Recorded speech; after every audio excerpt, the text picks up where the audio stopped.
The head nurse slammed the tray against the wall 2 inches from Ren Alcott's face. The metal edge caught the fluorescent light as it bounced off the tile. Saline packets burst. Gauze scattered across the floor like something wounded trying to crawl away. Every intern in the hallway stopped breathing. "You think I don't know what you were doing in there?" Diane Marsh pressed closer. Her voice dropped to the register that cuts deeper than shouting. "You went inside. You touched him. After I told you, after every person in this building told you that room is off limits." Ren didn't step back. She wanted to. Every muscle in her body was firing the same signal: retreat, apologize, survive. But her hands were still wrapped in fresh surgical gloves, and on the palm of her right hand was a smear of blood that had gone dark at the edges. The wound had been open for 3 years. 3 years. She held her ground. His collection bag hadn't been changed in 6 days, Ren said. Diane stared at her. "Get out of my clinic. This story already has your attention. Stay with it. Subscribe to the channel so you don't miss what happens next, because this one goes places that will surprise you. Hit the like button and drop a comment telling me the city and country where you're watching from. I want to see how far this story travels. Now let's go back to the beginning. Ren Alcott was 32 years old, and she was, by almost any reasonable metric, starting over. That was the polite way people said it at the nursing school. Orientation starting over, when what they actually meant was, you're older than everyone else here. You made choices that didn't work out.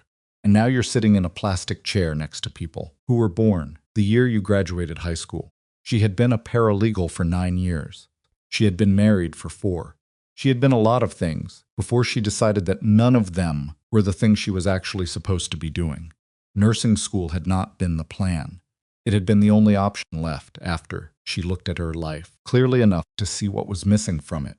She had always been good at noticing what other people missed. Not in a dramatic way. Not in the way that made you interesting at dinner parties. In the quiet, persistent, slightly irritating way that meant she could not walk past a problem without cataloging it. A pattern in a lease agreement that didn't hold up. A mediation clause buried in paragraph 11 that nobody else had read. A man in a clinic bed whose wound had been left untended long enough to begin a conversation with infection. She noticed things. It had cost her the marriage, her ex-husband's word, for it was controlling, and she supposed she understood why he used it, even if she disagreed with the diagnosis. It had eventually cost her the paralegal job, too, in a roundabout way, the kind of way that was technically a resignation, but felt more like an eviction. She noticed too much. She asked too many questions about things she had been explicitly told were not her department. St. Aurelia Clinic was not her first choice for an internship placement. It wasn't her second. It was, in fact, the only placement that hadn't already filled by the time her paperwork cleared, because she had needed an extension on her clinical hours after a scheduling conflict in March that she still didn't entirely understand. St. Aurelia was a private facility on the north side of the city, the kind of place that didn't advertise and didn't need to. Its clients paid amounts that Ren could not look at directly without her pulse doing something uncomfortable. She had been told during her orientation on the first Monday that St. Aurelia had a 4th floor. She had been told in the same breath that interns did not go to the 4th floor. When she asked why, Diane Marsh, who ran the clinical intern program with the energy of someone who had been disappointed by that program every single day, for 12 years looked at her the way you look at someone who has asked a question that answers itself. Because interns don't go to the 4th floor, Diane repeated. Ren wrote it down in her orientation notebook. She had a system with her notebook. Things she needed to remember went on the left side. Things she needed to understand better went on the right. 4th floor, no interns went on the right side. She had been at St. Aurelia for 3 weeks before the collections of bags situation. In those 3 weeks, she had learned several things about how the clinic actually operated, as opposed to how it was described in the staff handbook she'd been given on day 1. She had learned that Diane's authority was absolute on floors 1 through 3, and largely theoretical above that. She had learned that the 2 nurses who regularly covered the 4th floor, Marcus and a woman named Prita, whom Ren had only seen twice, operated under a different set of instructions than anyone else on staff, and that those instructions had not originated from Diane or from any of the three attending physicians whose names appeared on the clinic's letterhead. She had learned, by careful and entirely accidental observation, that room 4 on the 4th floor received more supply requests per week than any other room in the building, more than the 2 post-surgical suites combined, and that those supplies were left outside the door in a specific order, and that the door was always, without exception, closed. She had also learned by the same accidental method that whoever was responsible for changing the collection bag outside room 4 had not done it in 6 days. She knew it was 6 days because she had been watching the rotation, not deliberately. But she noticed things, and once she noticed a thing she couldn't unnotice it, and 6 days was not a number that made clinical sense regardless of what anyone had told her about which floors interns were allowed on. On the 7th morning, Marcus called in sick. Preeta was already covering a situation on 2. Diane was in a meeting with the clinic director that had been scheduled and rescheduled 3 times and was apparently unmovable. Wren took the elevator to 4. She told herself she was only going to change the collection bag. That was a 10-second task. She wasn't going to knock. She wasn't going to speak. She was going to do the one thing that needed to be done and take the elevator back down before anyone noticed she'd been gone. The 4th floor was quieter than the rest of the building in a way that felt less like absence and more like intention. The fluorescent panels up here had been dimmed. The hallway smelled like antiseptic over something else. Something organic and faintly wrong that Wren's body recognized before her brain finished processing it. She had smelled it before, during her surgical rotation. It was the particular smell of a wound that had been managed but not treated, kept stable at a level that prevented immediate crisis but made no progress toward repair. She changed the collection bag. She did it in 40 seconds. Efficient, no wasted motion. She was already reaching for the used bag to take it down with her when she heard something from inside the room that stopped her hand. Not a sound of distress, not a cry, or a groan, or anything that would have made the decision easy. Just a single, quiet exhale, the kind of breath a person releases when they have been holding it for a very long time and have finally, briefly, let something go. Wren stood outside room 4 for approximately 6 seconds. Then she knocked, and when no answer came, she opened the door. The room was dark, not dim dark. The blinds were drawn so completely that the only light came from the crack beneath the bathroom door on the far wall, and the thin edge of daylight trying to press through where the left blind panel didn't quite reach the window frame. It took her eyes 3 full seconds to adjust enough to see the shape of a man sitting in the chair beside the bed. He was very still. He was also, she registered this with the specific part of her brain that assessed medical situations before the social part caught up not in the bed. He had the bed behind him and was sitting forward in the chair with his right elbow on his knee and his left arm resting against his side in the held, careful way that people hold a limb that has been hurting long enough that they've stopped noticing they're protecting it. She noticed something else. His right hand was pressed flat against his left shoulder, not gripping it, not applying pressure, just resting there, fingers spread, like something that had migrated to that position without instruction and remained because it had forgotten how to be anywhere else. "I'm going to turn on the bathroom light," Renza said. "Just the bathroom, not the overheads." He didn't respond. Crossed the room and pushed the bathroom door open another 6 inches. The light spread in a narrow wedge across the floor and caught the edge of the chair, enough to see him clearly without hitting him directly. Casimir Vale was 51 years old. She would look this up later and confirm it, but she would have guessed correctly in that moment. He had the face of a man who had been exactly this tired for a very long time, not exhausted in the acute way, but worn down by something chronic, something that had gone on long enough that it no longer felt like a crisis. Just weather, just the way things were. His eyes were open. They tracked to her without urgency. "You're not Marcus," he said. "No," Wren said. "I'm an intern. My name is Wren Alcott. I came to change the collection bag. The bag has been changed." "It has. I'm here now because of the smell." She let that land for a moment before she continued. "Your wound has been managed. It hasn't been treated. There's a difference, and the difference has been going on long enough that I could identify it from the hallway." She paused. "I'm not here to argue with you about anything. I'm here because I'm a nurse, and a nurse who walks past that smell without saying anything is not doing her job. He studied her, not with hostility, with the particular attention of someone who has spent a very long time watching people to understand what they wanted from him. You know who I am, he said. I know your name is on the room, she said. I know interns don't come to this floor. I know that you've apparently been able to turn down whoever they've been sending for what looks like a very long time. She reached into the supply bag she'd brought and set a pair of gloves on the bedside table. I'm not here to override you. If you tell me to leave, I'll leave. But I'd like to look at the shoulder. Something shifted in his face, not softness. More like the adjustment a locked mechanism makes when the right key enters, not opening yet, just recognizing the shape of the possibility. You're not afraid, he said. I've got the adrenaline, she said. I'm just not leading with it. He said nothing for what felt like a long time. Then, slowly he turned the chair, so his left side faced the light. What she found when she pulled back the dressings was worse than she had expected, and better than it could have been. The wound was old, 3 years old. She would later learn, and it had been professionally maintained in the sense that infection had been repeatedly beaten back. The tissue kept viable, the margins clean enough, but it had never been closed. Whatever the clinical justification, whatever the stated reasoning, the wound had been managed as a long-term chronic condition, rather than a problem with a solution. Flesh at the edges was thick with scar tissue that had formed and been disrupted and reformed so many times that it had developed its own logic, its own architecture that had nothing to do with healing. She worked without speaking for a while. He bore it without flinching, without moving, without the involuntary tensing that most patients couldn't suppress when a wound of that age and complexity was disturbed.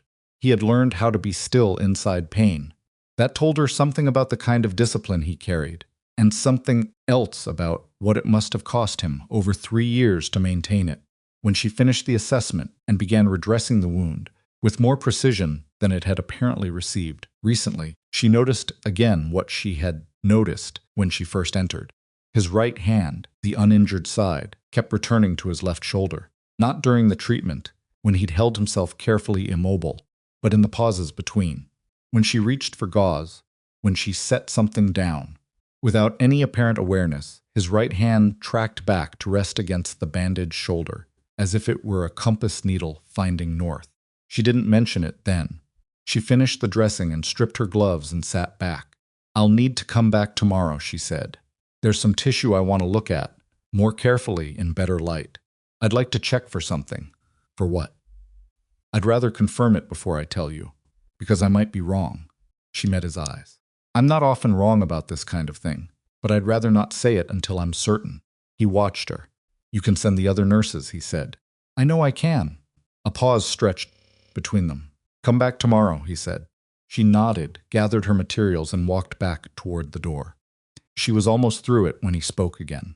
You said you noticed the smell from the hallway. She stopped. Yes. How long do you think you would have let it go? She thought about that honestly. I wouldn't have, she said. That's the problem I have, apparently. She left him in the dimmed room, with a bathroom light still pushing its narrow stripe across the floor. She took the elevator down. She was in the supply closet on 2, her hands braced against the shelf, just standing there for a moment, breathing, when Diane Marsh found her. The tray came off the wall 2 inches from her face. The rest of it happened the way scenes like that happen. When you are 32 years old and already accustomed to being underestimated, loudly, in front of people, with no room offered for explanation. Diane's voice carried the particular authority of someone who understood, correctly, that she could not maintain control of a system unless the rules were enforced with disproportionate consequences. The rule had been broken. The consequence was visible and immediate. Wren held the stare. She acknowledged the violation. She did not apologize for the reasoning behind it. When it was over, and Diane had moved on, because Diane always moved on, she had too much to manage to sustain any single confrontation. Wren went to the bathroom on 2 and washed the antiseptic smell off her hands and looked at herself in the mirror for a moment without particular judgment. She had known it would be bad. She had gone anyway. She tried to locate regret about this and mostly found that the regret, if it existed, was buried somewhere beneath the clinical memory of a wound that had gone 3 years without being properly addressed. She thought about the hand, his right hand, tracking back to the left shoulder without his awareness. In her experience, involuntary protective gestures around old wounds meant one of two things. Either the wound still produced enough discomfort that the body moved toward it automatically, or the wound had become associated with something beyond its physical dimension, something the body remembered, even when the mind had given up remembering. She had seen the second one before. Not often, but she had seen it. She went back to her rotation and filed the incident with Diane through the proper channel and waited. The next morning, she found a handwritten note in her intern mailbox. No letterhead, no signature. 4 words in a cramped, efficient hand. 4th floor, 10 o'clock. She stood in the mailroom, holding it for a long moment, while the other interns moved around her. Nikolai Brandt found her before she made it to the elevator. She would learn his name later. At that moment, he was simply a large, quietly exhausted man in a good suit who appeared beside her in the corridor with the low-friction efficiency of someone who had spent years moving through spaces without drawing attention. "He wants to see you," Nikolai said. "I gathered. You understand what that means." She considered him. "Tell me what you think it means." He looked at her with the expression of a man who had not expected that response. "In 3 years," he said, "he has sent back every doctor we brought, every specialist. 4 different surgeons, 2 from overseas. He sent them all back." He paused. "He let you in." "He didn't let me in," Ren said. "The door was unlocked, and I knocked." Nikolai seemed to consider this with some difficulty, as if the distinction created a problem for a framework he'd built carefully. "You should understand what this family is," he said. "Tell me what you think I need to understand," she said. He looked at her for another moment. Then he stepped back and gestured toward the elevator. The morning light came through the 4th floor window in the gap the blind didn't cover, and it was the first time she saw Casimir Vale in something approaching real light. He looked worse and better simultaneously worse, because the hollows under his eyes were deeper than she had registered in the dark. Better, because the quality of his attention was visible now, and it was a formidable attention, kind that had clearly spent decades being useful and was currently applying itself to her. "Sit down," he said. She did. "You said yesterday that you'd rather confirm something before you said it." "Yes. Confirm it now." She had spent the night thinking about how to say this. She still wasn't entirely sure she had it right, but she said it cleanly, without preamble. "There's a fragment in your shoulder that shouldn't be there. I felt it during the assessment. Based on its position and density, it's been there since the original injury." She watched his face. "Clinic has been managing your wound around it, rather than addressing it. That may have been a clinical decision, or it may have been something else. But the fragment needs to come out, and when it does, I think the wound can actually close." She paused. "I also think you know the fragment is there." The room was quiet. "Think you've known for a while," she said, "and I think you haven't let anyone take it out." Jaw tightened. Not anger recognition. The tightening of something that has been named for the first time. "You're going to tell me why," she said, "or you're not. But I'm going to tell you what I see, which is a man who has been sitting in a room for 3 years, with a wound that could have been closed, choosing not to close it." She kept her voice even. "I'm not here to judge that, but I am here to understand it, because I can't treat you properly without knowing what I'm actually treating." Casimir Vale looked at her for a very long time. Outside the window, the city moved through its morning routines, indifferent to the room and everything in it. Somewhere below, the clinic hummed its institutional hum, the sound of managed crises and daily maintenance, and the quiet industry of people keeping other people alive. He pressed his right hand flat against his left shoulder, the gesture he didn't know he made. His name was Matteo, Casimir said, and the room changed. Not dramatically. Not with the kind of shift you could describe easily. But something that had been sealed for 3 years opened a very small amount. The way a door opens when the pressure on both sides finally equalizes. "He was my brother," Casimir said. "He was standing next to me." Ren didn't move. She didn't reach for her notebook. She sat exactly as she was and listened, because this was not the moment for anything except listening. They came from the east side of the building. We had 4 seconds, maybe 5. Mateo, he stopped. His hand pressed harder against the shoulder. He knew I wouldn't move fast enough. He put the bullet here himself. He touched the wound through the bandage. His aim. A pause that lasted several seconds. He knocked me down. He took what was coming. The silence held. That fragment, Ren said quietly. From his gun. Yes. She understood it then completely. In the way that certain things become clear, not because new information has been added, but because existing information suddenly eats itself into the only shape it could have always been, and felt the hand returning to the shoulder. The wound that had been maintained in stasis for 3 years. The 4 surgeons who had been sent back, he had been keeping the last physical evidence of his brother's last act inside his own body.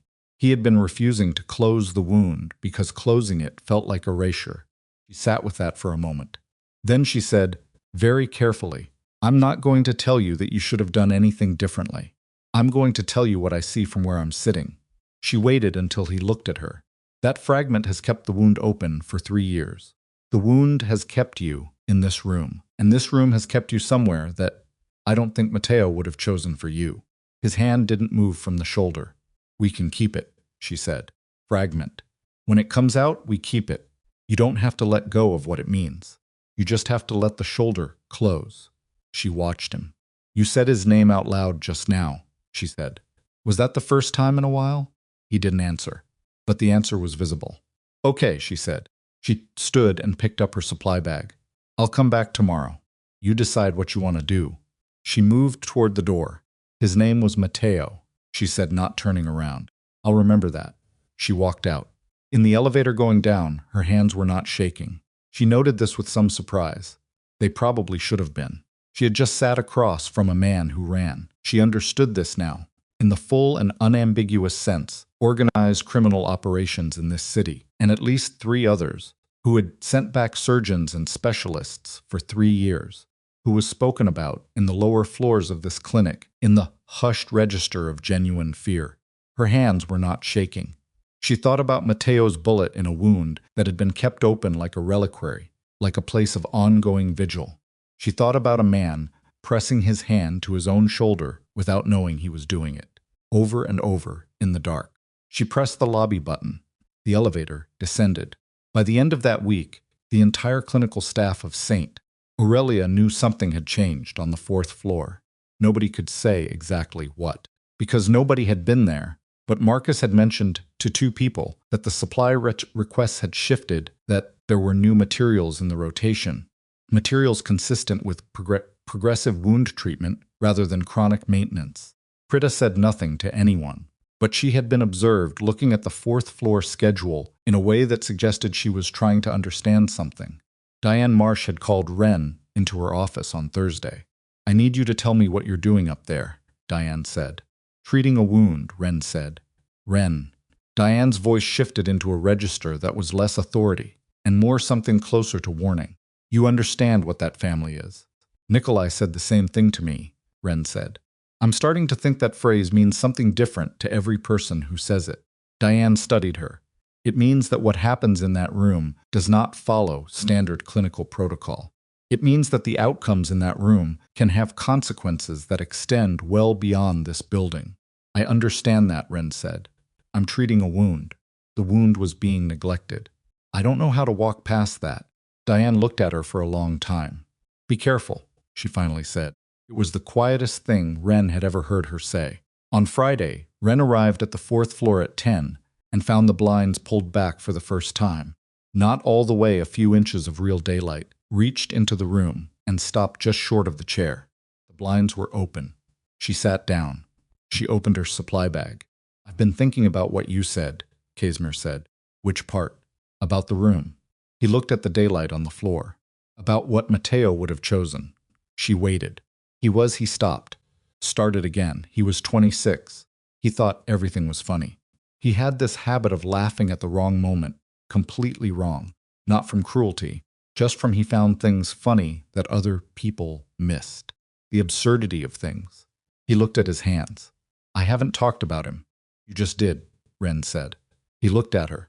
Something shifted, not the dramatic shift of revelation, but the quieter, more durable shift of a foundation moving slightly, adjusting, preparing to bear weight differently. Do what you need to do, he said. She put on her gloves. She worked for 40 minutes. When the fragment finally came free, small, deformed, nothing like what it had once been, before Mateo's gun had made it what it was, she set it in the stainless steel bowl and let Casimir look at it. He looked at it for a long time. Then he said, "Keep it. I'll keep it safe until you want it back," she said. "Keep it until I'm ready to keep it myself," he said. She nodded. She continued closing the wound. Outside, the city moved. Below, the clinic hummed.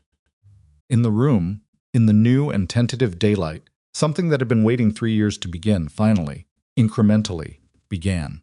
The fragment sat in a small glass vial on Wren's bedside table for 11 days before she realized she had been looking at it every morning when she woke up. Not deliberately. She would open her eyes, and before her brain had fully assembled itself into the day, her gaze went to the vial. The bullet was smaller than she expected a bullet to look, deformed, flattened on one side, the metal gone dark with oxidation at the edges. It looked like something that had been through an argument with physics and lost, which was, she supposed, accurate. She moved it to the top of her closet on the 12th day.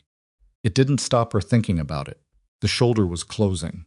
That was the clinical reality, and she focused on that when the rest of it, the weight of the room, the weight of what she now knew, the specific weight of Nikolai Brandt watching her from the 4th-floor corridor. Every time she stepped off, the elevator became too much to hold in her peripheral vision. The tissue was responding. The margins were approximating properly for the first time in 3 years.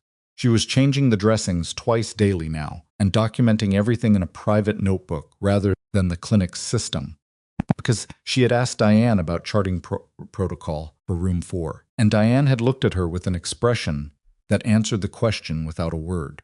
There was no chart for room 4. There never had been. She wrote everything in the notebook anyway. She had a system. Casimir was not an easy patient. She had known from the beginning that he wouldn't be, and she had been right. But the specific texture of his difficulty surprised her.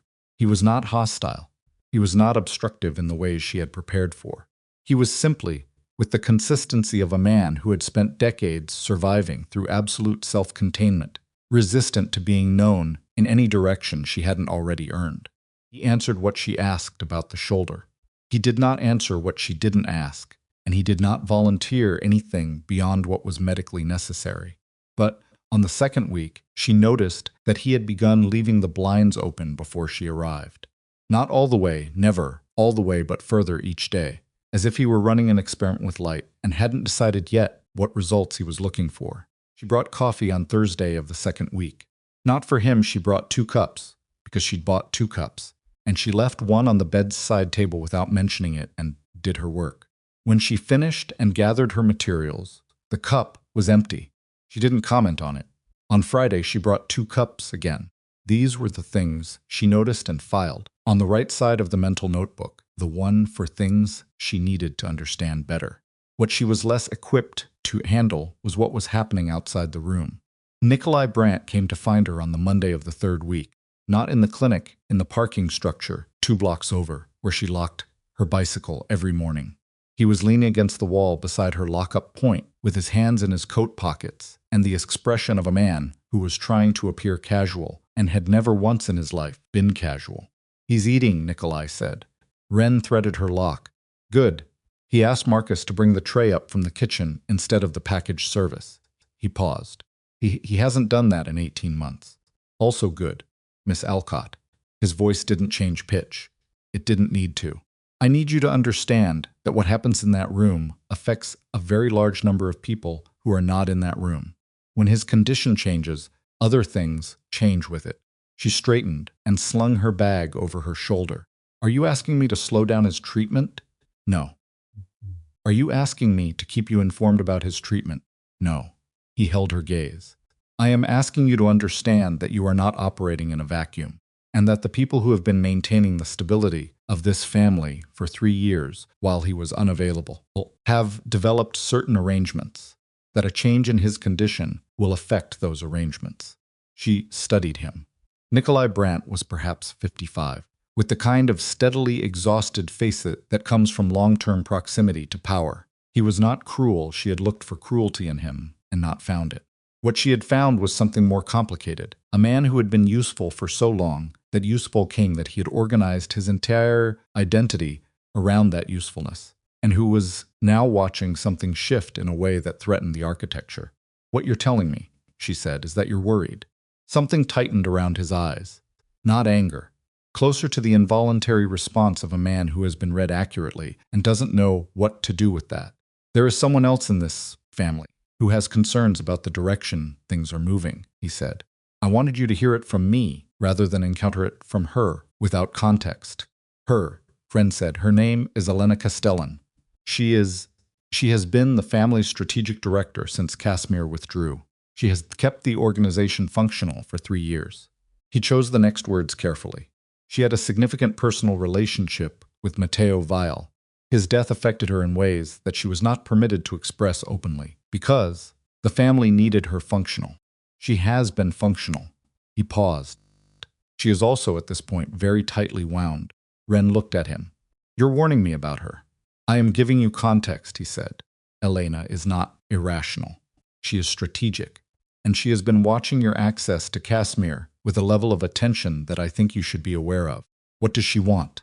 He was quiet for a moment. "She wants things to be as they were." Or he paused.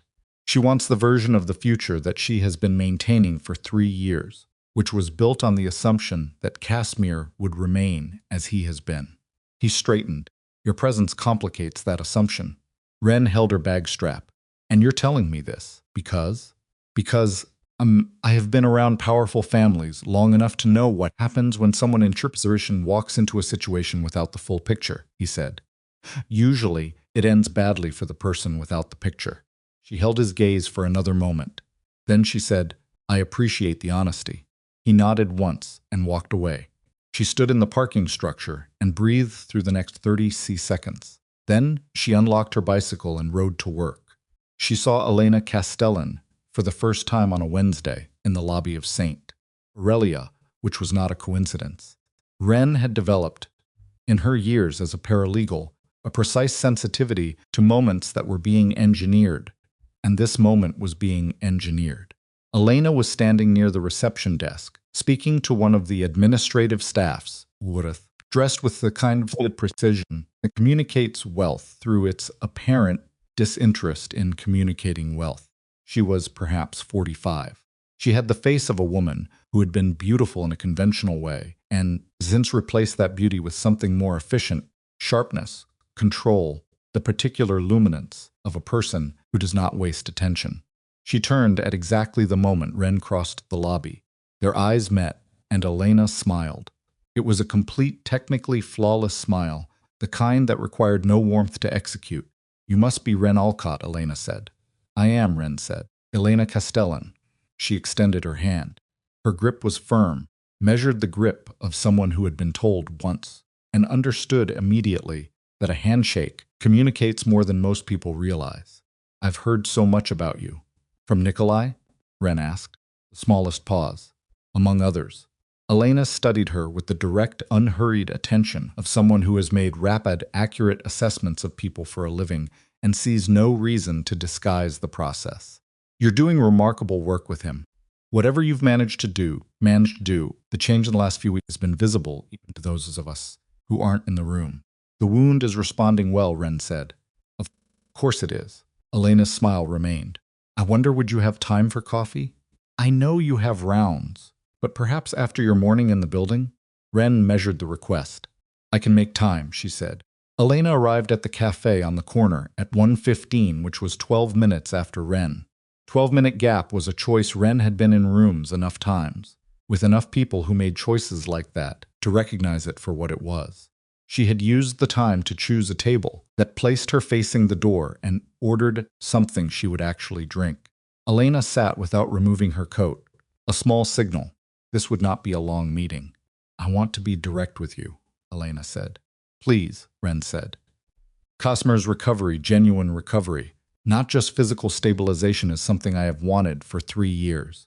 I need you to know that, because what I'm about to say will sound like I'm opposed to it, and I'm not." All right. You have reached him in a way that nobody else has managed. She held Ren's gaze without wavering. That is real, and it matters, and I am not here to undermine it. A pause. But I am also aware that you are 32 years old, that you are an intern, and that you are inside a situation whose dimensions you have not fully seen. She tilted her head by a degree. Casimir's recovery will have consequences. For the family, for the organization, for the arrangements that have been made in his absence. Some of those arrangements depend on the continuation of his distance. Whose arrangements? Ren asked. Elena smiled. Not the lobby smile, this one was smaller and more genuine, which somehow made it less comfortable. People who are not in this conversation. But you know about them. I know about most things, Elena said. That is why I'm still useful. She leaned forward very slightly. What I am asking you, Miss Alcott, is to understand that recovery has a pace. That some things in this specific situation are better reached gradually. That if you accelerate a process that other forces are not ready for, the pushback will not be directed at Casimir. She let that settle. It will be directed at you. Ren held the coffee cup. Is that a warning? It's information, Elena said. I leave the interpretation to you. Ren set the cup down. I appreciate you being direct, she said. I'll be direct in return. My job is to treat the wound. I don't treat at a pace that serves other people's schedules. I treat at the pace the wound requires. She kept her voice even. If there are people who have an interest in his continued incapacity, that's their problem. It's not a clinical variable I can account for. Elena studied her for a long moment. You're not what I expected, Elena said. Most people say that eventually, Ren said. Elena left first. Ren sat with the remaining coffee and breathed evenly for a while. She thought about what Nikolai told her about Elena's grief. The part that had been buried under 3 years of usefulness. She tried to hold that, alongside what she had just witnessed, the controlled precision, the small power gestures, the 12-minute gap, and understand how both things could be true about the same person. She thought they could be. She had seen it before, in different shapes, in people who had lost length of space enormous, and been denied the space to lose it. Didn't make the warning less real. On Thursday, she arrived at the 4th floor and found Nikolai in the corridor outside room 4. This was new. He was never there during her treatment window.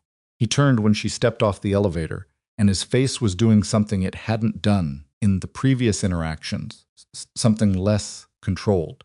He asked about you, Nikolai said. She waited.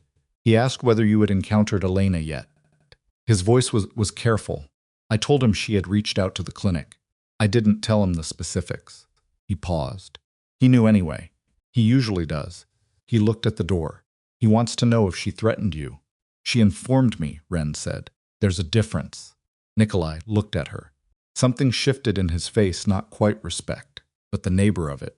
You should know, he said quietly, that in 11 years working with Casimir Vile, I have never seen him ask about another person in the way that he asked about you.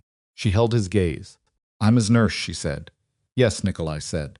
He said it in the tone of a man, acknowledging a statement that is true in the narrowest possible sense. She went into the room. Casimir was standing near the window.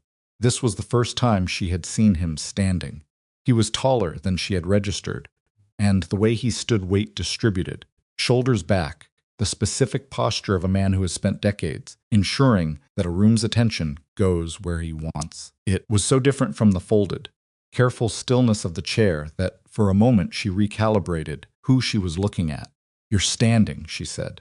The shoulder allowed it, he said.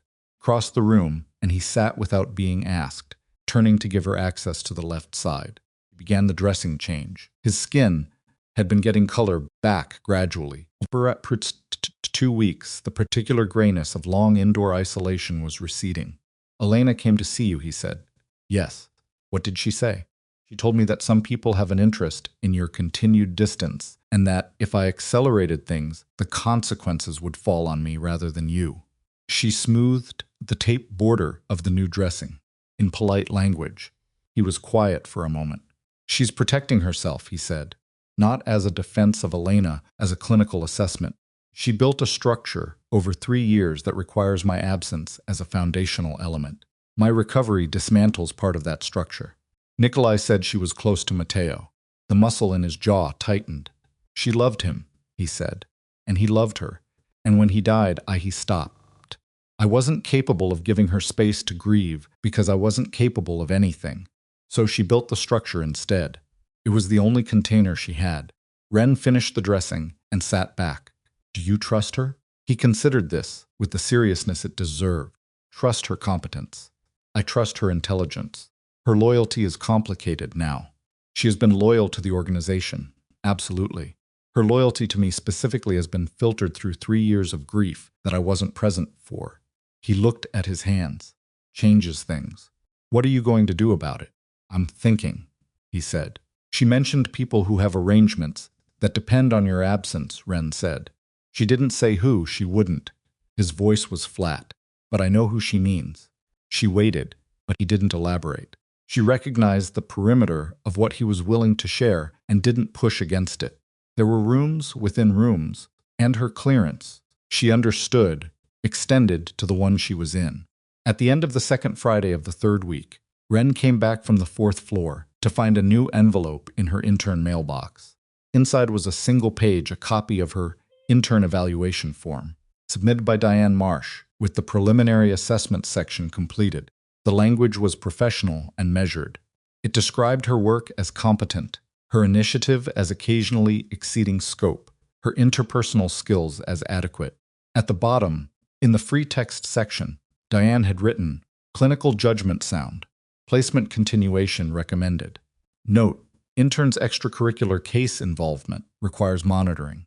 Ren read the last sentence 3 times. Extracurricular. She turned the word over, as if she had taken on a hobby, as if the wound had been something she'd found in her spare time. She filed the evaluation form in her bag and took the stairs down to the ground floor. And then, because the stairs deposited her near the supply corridor rather than the lobby, she walked the long way around. At the intersection of the supply corridor and the East Hall, she nearly walked into Elena Castellan. Elena was coming from the direction of the administrative offices, moving quickly, and when they came within 3 feet of each other, they both stopped. Elena's composure held. She had very good composure. There was no denying it, but Ren caught something in her eyes in the half-second before the composure fully assembled. Calculation. Fast, cold calculation. The kind that lives below the level of emotion. Miss Alcott, Elena said, working late. Long day, Ren said.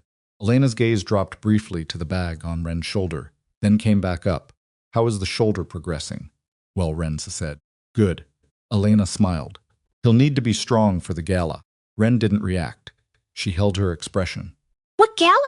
The Vale Foundation Gala. It's in 3 weeks. It has been his family's annual public commitment for 20 years. He hasn't attended in 3. Elena tilted her head by the same precise degree as in the cafe. Given his progress, I have suggested to Tikolai that this year he might be well enough to attend. Public appearance would be beneficial on several levels. The smile didn't waver. I'm sure you understand. Ren understood several things simultaneously. She understood that Elena had just told her, in perfect plausible deniability language, that she was moving to reintroduce Casimir into public life, before Ren had finished stabilizing him.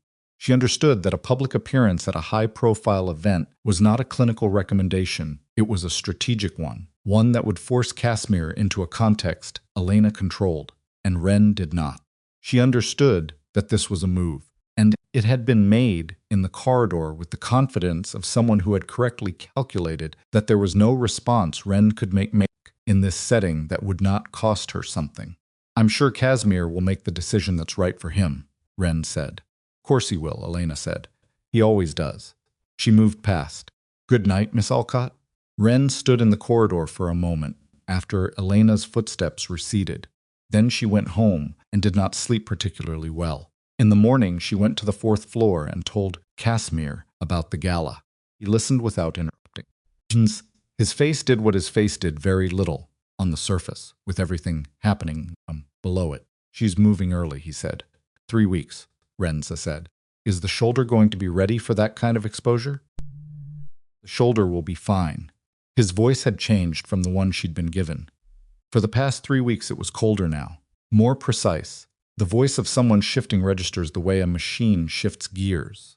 The question isn't the shoulder. What's the question? He looked at her.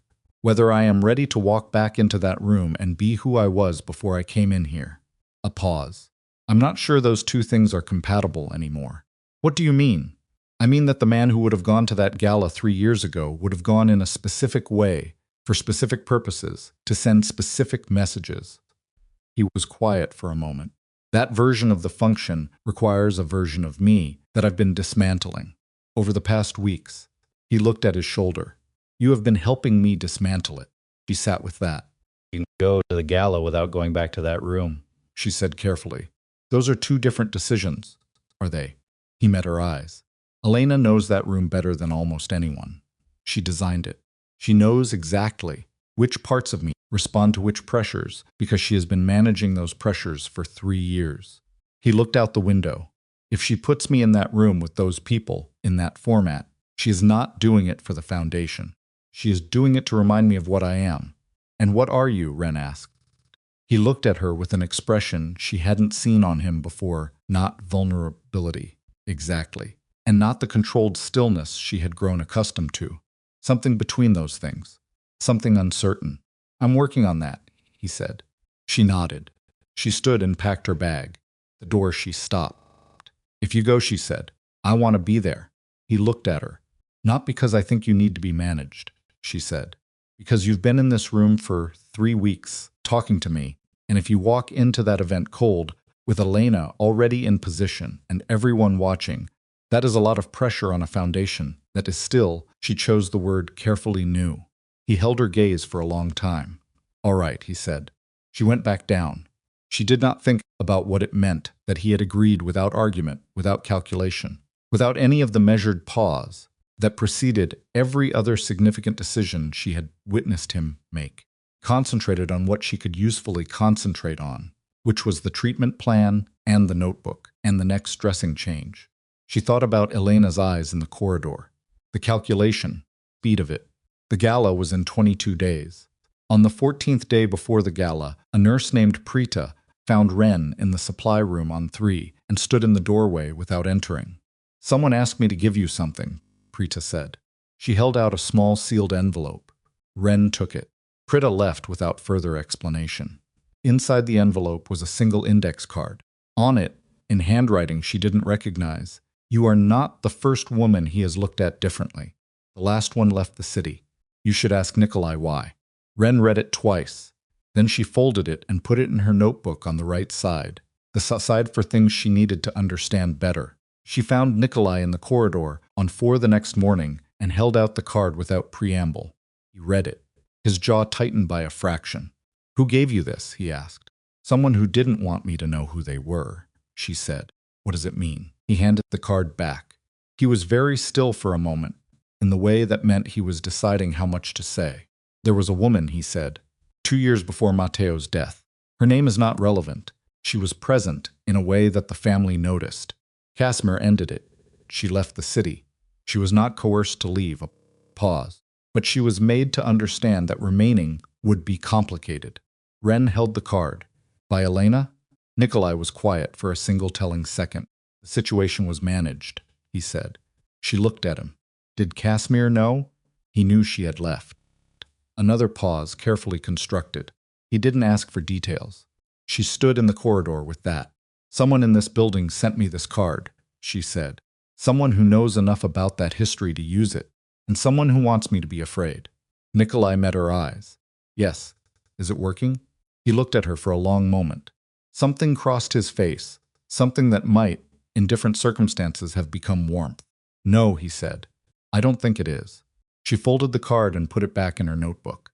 8 days before the gala, Casimir came to the window without being prompted and stood there looking at the city for the first time since she'd been treating him. Not near the window. At it, hands loose at his sides.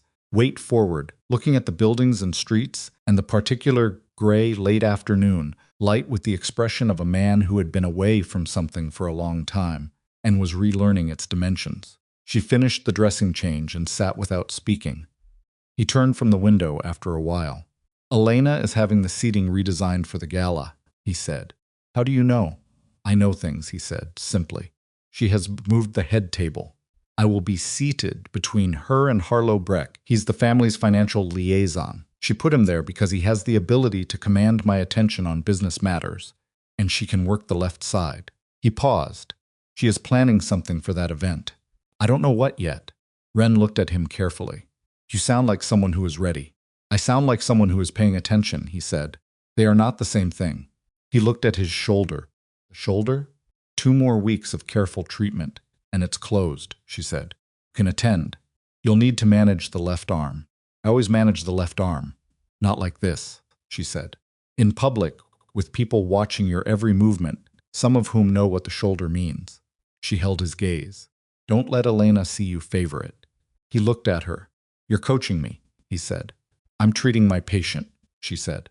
The ghost of something crossed his face. Not quite a smile. Structural possibility of one. The night before the gala, Ren sat in her apartment with the glass vial from the top of her closet in her hand. The fragment inside caught the light and didn't give much back. She thought about Elena's moving table, the redrawn seating plan, the index card in her notebook. She thought about the specific calculation she had seen in Elena's eyes in the corridor. She put the vial back. She laid out what she would wear and went to bed and did not think. The fact that tomorrow she would walk into a room full of people who understood power in a language she had spent 32 years, learning to read but had never been required to speak. She would speak it if she had to. She was not afraid. She admitted quietly in the dark, paying very close attention. The gala was held in the Aldermere Ballroom on the 14th floor of the Creston building, which was the kind of venue that had been designed to make people feel simultaneously important and observed. The ceiling was vaulted glass over black steel framing. The chandeliers were original, restored twice in the past decade, at a cost that Ren had read once and immediately forgotten, because it was the kind of number that didn't attach to anything in her experience. The tables were dressed in white and dark gold. Every surface reflected light back at itself. Ren had been to exactly one event of comparable formality in her life, which was the retirement dinner for the senior partner at the law firm, where she'd spent 4 years as a paralegal. That event had been held in a hotel ballroom in the financial district, and had felt at the time like the most imposing room she had ever stood in. That room would have fit inside the Aldermere's entrance corridor. She arrived early because she had made a clinical decision, which was what she called it, because it was easier to think about it in clinical terms, to be in position before Casimir arrived. She wanted to see the room before the room was fully populated. She wanted to understand the layout, the sight lines, where Elena's redrawn seating plan had placed his which bodies. The event staff moved around her in the way. Event staff moved around people who arrived early and stood still, with practiced invisibility, navigating around her like water around a fixed point. She found the head table and walked its length slowly, reading the name cards. Elena had said it precisely as Casimir had described, him at center, Harlow Breck on the right, Elena on the left. The remaining seats extended outward from that arrangement, in a configuration that Ren recognized. Once she had walked the full length and turned to look at it from the room's perspective, as a kind of visual authority structure. Anyone looking at the head table from the floor would see Casimir flanked, contained, supported the optics of a man being welcomed back rather than a man returning on his own terms. She memorized the arrangement and moved away from the table. Guests began arriving at 7. By 7:15, the room had acquired the specific energy of a gathering in which most people know each other well enough to be watching each other carefully. The conversation sounded like conversations, but functioned like intelligence operations. Information exchanged, positions assessed, alliances checked and rechecked under the warm cover of social noise. Casimir arrived at 7:22. She knew he had entered before she saw him, because the room changed. Not dramatically, nothing as obvious as the conversation stopping. It was more like a tide shifting. Attention moved. Bodies that had been angled in various directions rotated by degrees toward the entrance. The noise continued, but its texture changed, became slightly more deliberate, slightly more aware of itself. Turned. He was wearing a dark suit cut precisely, and he moved through the entrance with the unhurried authority of a man who has spent decades understanding that speed signals urgency and stillness signals control. His left arm was managed exactly as she had coached him, held slightly closer to the body than the right. Nothing that would read as favoring unless you knew what to look for. Nikolai was half a step behind his right shoulder. He found her across the room.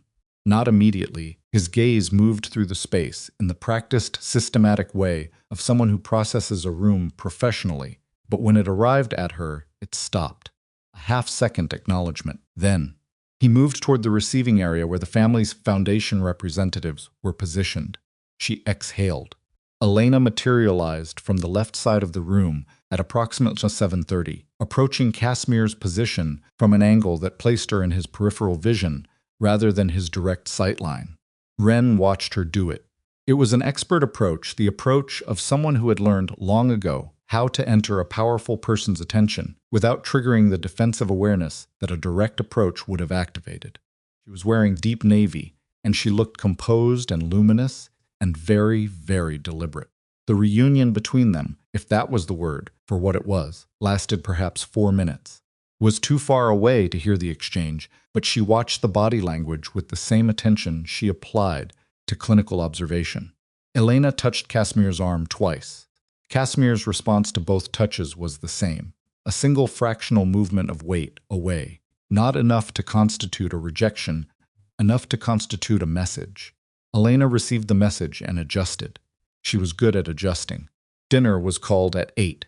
Ren found her seat, which was 6 places down from the head table on the left side, close enough to have full visual access to the head table, far enough to be outside the immediate orbit of its authority. This placement, she realized as she sat, had been calculated by someone. Whether that someone was Elena or Nikolai or Casimir himself, she couldn't immediately determine. She ate sparingly and watched the table. The dinner moved through its expected architecture. The first course, with its low-volume cross-table conversations. The main course, with its gradual increase in noise and ease, as the wine worked through the room. Particular loosening of posture that happened between the entree and the dessert service, when people stopped performing composure and began simply inhabiting it. Harlow Breck talked at Casimir steadily from the right throughout the main course. Ren could see, from her position, the quality of Casimir's attention to Breck, present enough to constitute engagement, not engaged enough to constitute the conversation Breck appeared to want. Casimir ate, he answered. His hand, she noticed, remained on the table beside his plate, rather than migrating to his shoulder. He was aware of it tonight. He wasn't in the room, and the awareness cost him something. A small, steady expenditure of attention that she could see in the slight set of his jaw. Elena spoke to the guests on her left for most of the main course. She did not appear to be speaking to Casimir. She appeared, in fact, to be paying him very little attention at all, which was the most attentive thing Elena could have been doing. The dessert plates were cleared at 9:40. At 9:50, Elena rose. She rose with the specific practiced ease of someone who has rehearsed a movement until it feels spontaneous, reaching for the crystal glass beside her plate and lifting it in a way that caught the chandelier light at exactly the right angle to draw the room's attention upward. The conversations around the table slowed. The conversations at the adjacent tables slowed a beat later, in the cascade effect of a room responding to a focal point. "If I could have everyone's attention for a moment," Elena said. Her voice was warm. Ren had not heard her deploy warmth before the other versions had been controlled, sharp, precisely modulated. This version was different. It was the warmth of a public performance, which meant it was technically real and functionally constructed simultaneously, and it was very effective. 3 years ago, Elena began. This family experienced a loss that I don't think any of us have fully named in public. Mateo Vale was someone that many of you knew. He was someone that all of you felt the absence of. She paused, a real pause, not a rhetorical one, and Ren registered that Elena's jaw had tightened by a fraction during it, and his brother has been carrying that loss in ways that I think we have all understood without speaking about. The room was very quiet. Tonight, Elena continued. Casimir is here. It matters. That is the only thing I want to say about it, that it matters, and that we are glad. She raised the glass. And I would like to propose a toast to his return, and to the person whose work made it possible. She turned, and her gaze found Ren across the room with the accuracy of someone who had known exactly where she was sitting all evening. To the nurse who reached him when no one else could, the room turned.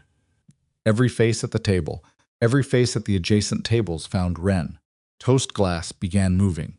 Toward Casimir, passed from Elena's hand to the guest beside her, progressing down the table in the traditional form, heading toward him. Ren was watching Elena's face when it happened. Elena's eyes, for a single unguarded second as the glass left her hand, dropped to the glass itself. It was not the look of someone releasing an object. It was the look of someone releasing a thing they had prepared. The look lasted less than half a second, and then Elena's composure returned. Seamless. But Ren had been trained by 3 weeks in Room 4 to watch for the involuntary things, the gestures that moved without instruction, and what she had just seen in Elena's eyes was instruction deliberate, controlled, and aimed. The glass was 3 people away from Casimir. Ren was already moving.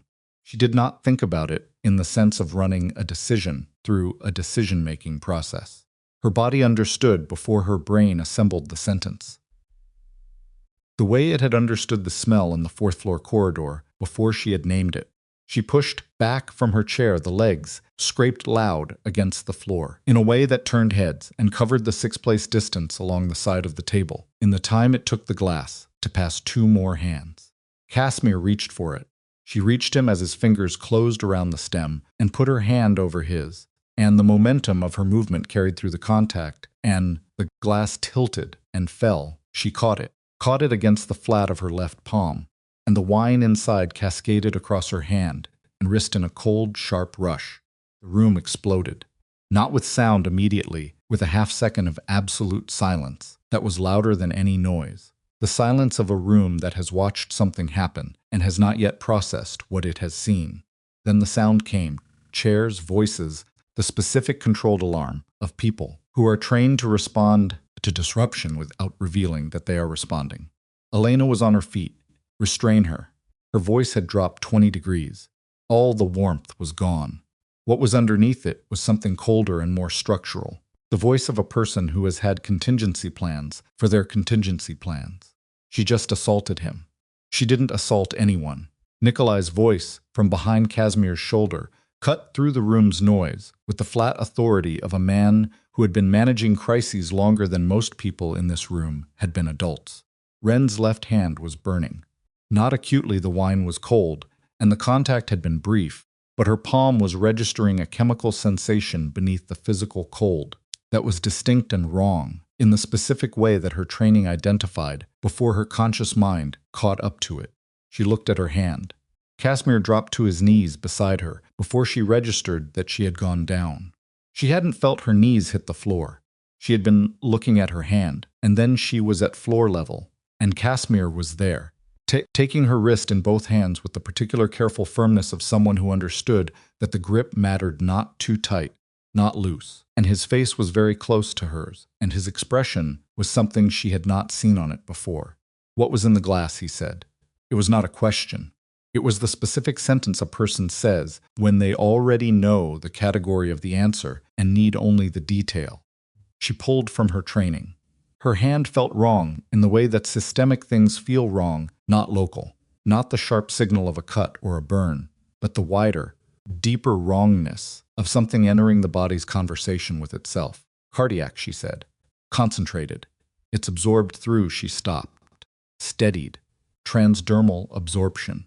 The concentration would have been calibrated for oral ingestion. Through the skin, it's slower.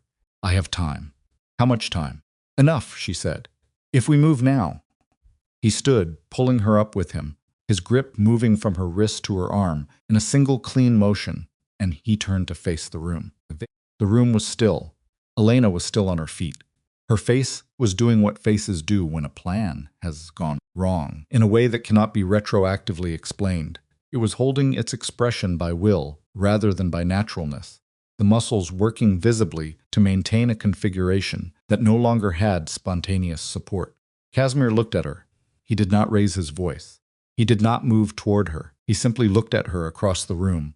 with the full weight of his attention, the attention she had described to Ren as the thing that rooms responded to, and said nothing for what felt like a very long time. "Get her out," he said finally. To Nikolai. Not to the security staff, not to anyone else. To Nikolai, specifically, which meant something that everyone in the room understood, and Ren filed for later. Nikolai moved. Elena didn't run. Running would have been beneath her, and even now, even with the plan collapsed, and Nikolai approaching, she maintained the posture of someone who had made a calculation and was prepared to account for it. She let Nikolai take her arm. She looked at Casimir once more, and in that look Ren saw, beneath the composure and the calculation and all the strategic architecture, something that was just grief. Old, unsorted, ferociously compressed grief that had been waiting 3 years for a container large enough to hold it, and had instead built itself into a weapon. Then Elena was gone, and the room was left with the aftermath. Casimir took Ren to the building's medical suite on the 12th floor, which St. Aurelia maintained for events at the Creston. She sat on the examination table, and he stood against the wall with his arms crossed while the clinic's on-call physician worked through the decontamination protocol, and the entire time his eyes didn't leave her. "You knew something was wrong before it happened," he said. "I saw her look at the glass," Ren said. "When she let go of it, you saw that from 6 seats away. I was watching her." She allowed the physician to irrigate her palm again, keeping her face neutral against the sting. "I've been watching her for 3 weeks. You could have told someone. You could have. I had 2 seconds, she said. And I wasn't certain. I was reading a look on someone's face from 6 seats away. You don't stop a public toast on a look." His jaw was tight. "You put your hand in it." "I put my hand under it," she said. "There's a difference." The glass didn't break. The absorption through the palm is slower and less complete than oral ingestion would have been. She met his eyes. It was a manageable intervention. "You managed it," he said flatly. "Yes." He said nothing for a moment. The physician was writing something. The suite was very quiet. "She calibrated it for me," Casimir said. "The concentration." "Yes." "Which means she didn't intend to kill you. She intended to kill me and was willing to let you absorb the consequence of whatever went wrong." "That's my read," Ren said. Something moved behind his eyes. Not fury, something older and more controlled than fury, the kind of cold reckoning that lives below the temperature of anger. "She loved Matteo," he said. "Not as an excuse, as a fact being held up to light, to see what it actually was." "I know," Ren said. "That doesn't I know," she said again. "It doesn't change what she did. It changes what it means." He looked at her. "You're defending her," he said. "I'm contextualizing her," Ren said. "There's a difference. What she did tonight was unforgivable. What drove her to it is, she stopped. Let the physician finish the final irrigation. It's something that nobody in this family gave her room to be, which is a person who lost someone she loved and was never allowed to fall apart over it." He was very still. "That's not your responsibility," he said. "It's not," she agreed.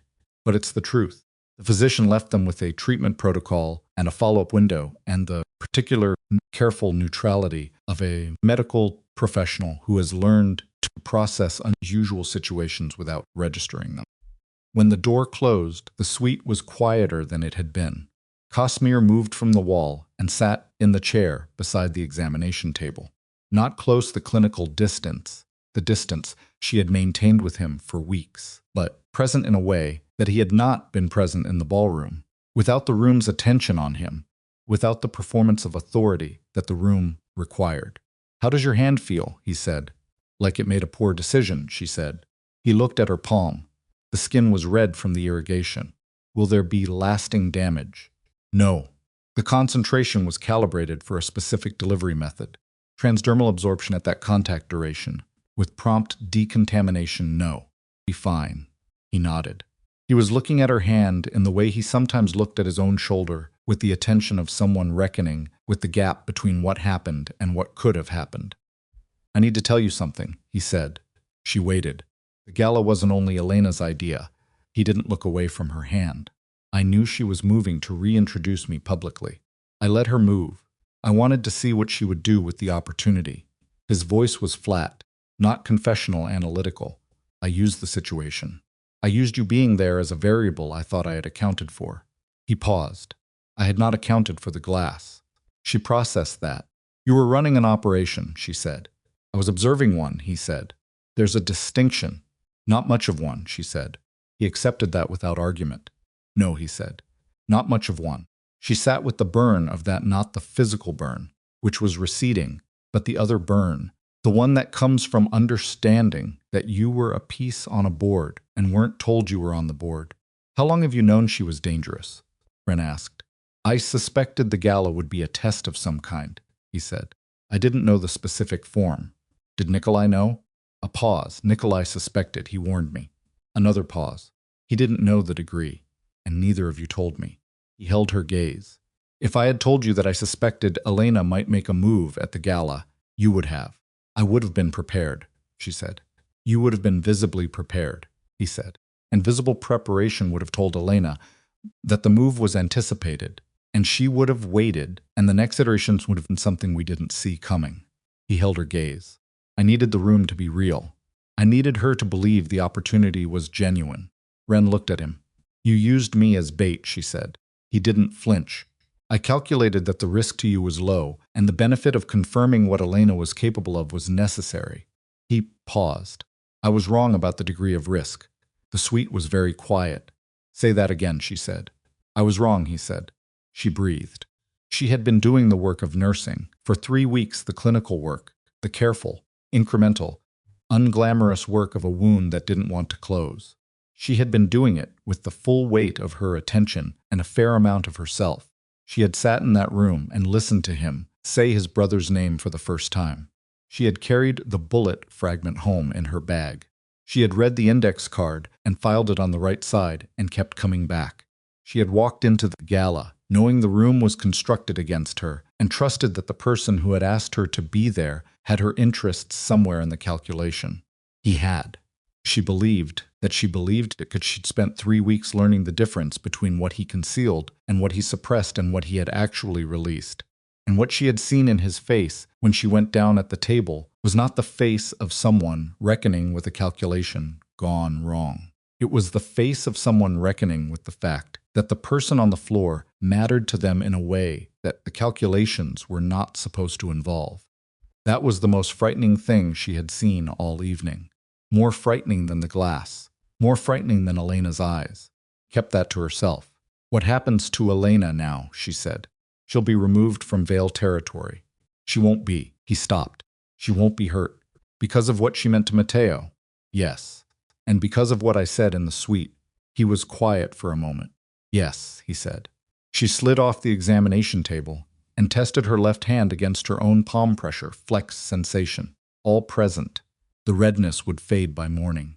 I need to know, she said, if there are other situations in which you have calculated that I am a variable. He met her eyes. There aren't, he said. There won't be. Studied him. The problem with Casimir Vale, she had come to understand, was not that he lied. He didn't lie to her. She had tested this over 3 weeks in the small ways you test it, the clinical and personal ways, and he had not lied. Problem was that he calculated, and calculation could produce the same external output as deception, while being something categorically different. She was going to have to decide whether she could live with that distinction. I'm going home, she said. I need to sleep. I'll have someone drive you. I'll take a cab, she said. He didn't argue. She appreciated that. Some part of him was learning which arguments she would yield to and which she wouldn't, and he was applying that knowledge with the same precision he applied to everything. She picked up her bag. At the door, she stopped. Not because she had something else to say. She had said what she needed to say. She stopped because she needed a moment, alone and facing away from him, to locate the thing that had shifted in the room when she was on the floor and he was beside her. She needed to put it somewhere manageable. She couldn't find a manageable place for it. The bullet, he said, from across the suite. She turned. He was looking at his shoulder. Not the unconscious gesture, the deliberate one, the one that knew what it was doing. You still have it, I do. Keep it a little longer, he said. She nodded. She went out. In the elevator down from the 12th floor, alone for the first time since the glass fell, Ren leaned against the wall and let her left hand hang at her side and felt the residual burn and breathed. She thought about Elena's face when Lai took her arm. The grief underneath everything. She thought about Casimir on his knees, beside her on the ballroom floor, both hands on her wrist, his face unmade for a single undefended moment. She thought about the index card in her notebook. You are not the first woman he has looked at differently. She had known that was true when she read it. She had filed it on the right side and kept coming back anyway. The elevator reached the lobby. The door opened onto the building's marble entrance, and the late city air came through the gap. When the exterior doors parted for a guest ahead of her, cold and moving and carrying the specific smell of the city at night, exhaust and pavement, and something underneath both of those that she had never been able to name, but always associated with the feeling of things being in motion. Stepped outside. She flagged a cab from the building's entrance and sat in the back and looked at her left hand. In the streetlight coming through the window, red at the palm, steady at the fingers, the cab moved into traffic. Tomorrow she would go back to the 4th floor. She would do the dressing change. She would note the progress in her notebook left side, the side for things she understood. Because this was a thing she understood. The shoulder she was closing. That part was clear. The right side of the notebook was getting crowded. Closed her hand into a fist, gently, testing the grip. It held. She looked out the window at the city moving past and understood, with the specific clarity that comes after adrenaline recedes and leaves everything behind it visible and unfiltered, that she had walked into this situation as a nurse, with a wound to treat, and was somewhere in the middle of it, now, in a way that a wound explained less and less of, and that the woman who had taken a cab home alone, and the woman who would get out of that cab at her apartment, were not quite the same person, and that there was no going back to the version of the situation that existed before the glass fell, and she went down on the ballroom floor, and Casimir Vale took her wrist in both hands and asked his question in the voice of someone for whom the answer mattered in a way that had nothing to do with the organization or the family or 3 years of managed darkness. Cab pulled up to her building. She paid and got out. She stood on the sidewalk for a moment in the cold air. Then she went inside, and the door closed behind her, and the city kept moving in the dark. She slept 4 hours. Not because 4 hours was enough, it wasn't, and her body registered that clearly when the alarm hit at 5:45, and the first thing she felt was the burn in her left palm, which had deepened overnight from the surface sting of decontamination into the slower, more honest ache of tissue that had been chemically stressed and was now presenting its full invoice. She lay still for 30 seconds and took inventory. Hand functional, grip reduced by approximately 20%. No systemic symptoms beyond a low-grade headache that could have been the toxin's residual, or the 4 hours of sleep, or the specific weight of everything she had carried home from the Aldermere and not put down before closing her eyes. She got up. She was at the clinic by 6:40. She did not go to the 4th floor first. She went to the supply room on 2 and restocked her treatment bag. Well, the specific methodical attention that she used when her mind was running a parallel process. She couldn't look at directly the clinical tasks in the foreground, the other thing working in the background, both of them necessary, neither of them finished. Diane Marsh found her at 6:58. Diane closed the supply room door behind her, which was something Diane had never done in any of their previous interactions. And Wren turned from the shelf and read the closed door before she read Diane's face, and understood that this conversation was going to be different from every conversation they had had before it. I had 3 calls this morning, Diane said. Before 7. Do you know what kind of call comes before 7? The kind that didn't wait, Wren said. The clinic director, Foundation's legal representative, and a man named Harlow Breck, who I understand sits on the Vale Foundation's financial board. Diane's voice was controlled in the way it was controlled, when control was the only thing keeping something larger from escaping. All 3 of them wanted to know what happened last night. All 3 of them wanted to know your status. My status, Wren said. Whether you were still an intern here. Whether your placement was being reconsidered.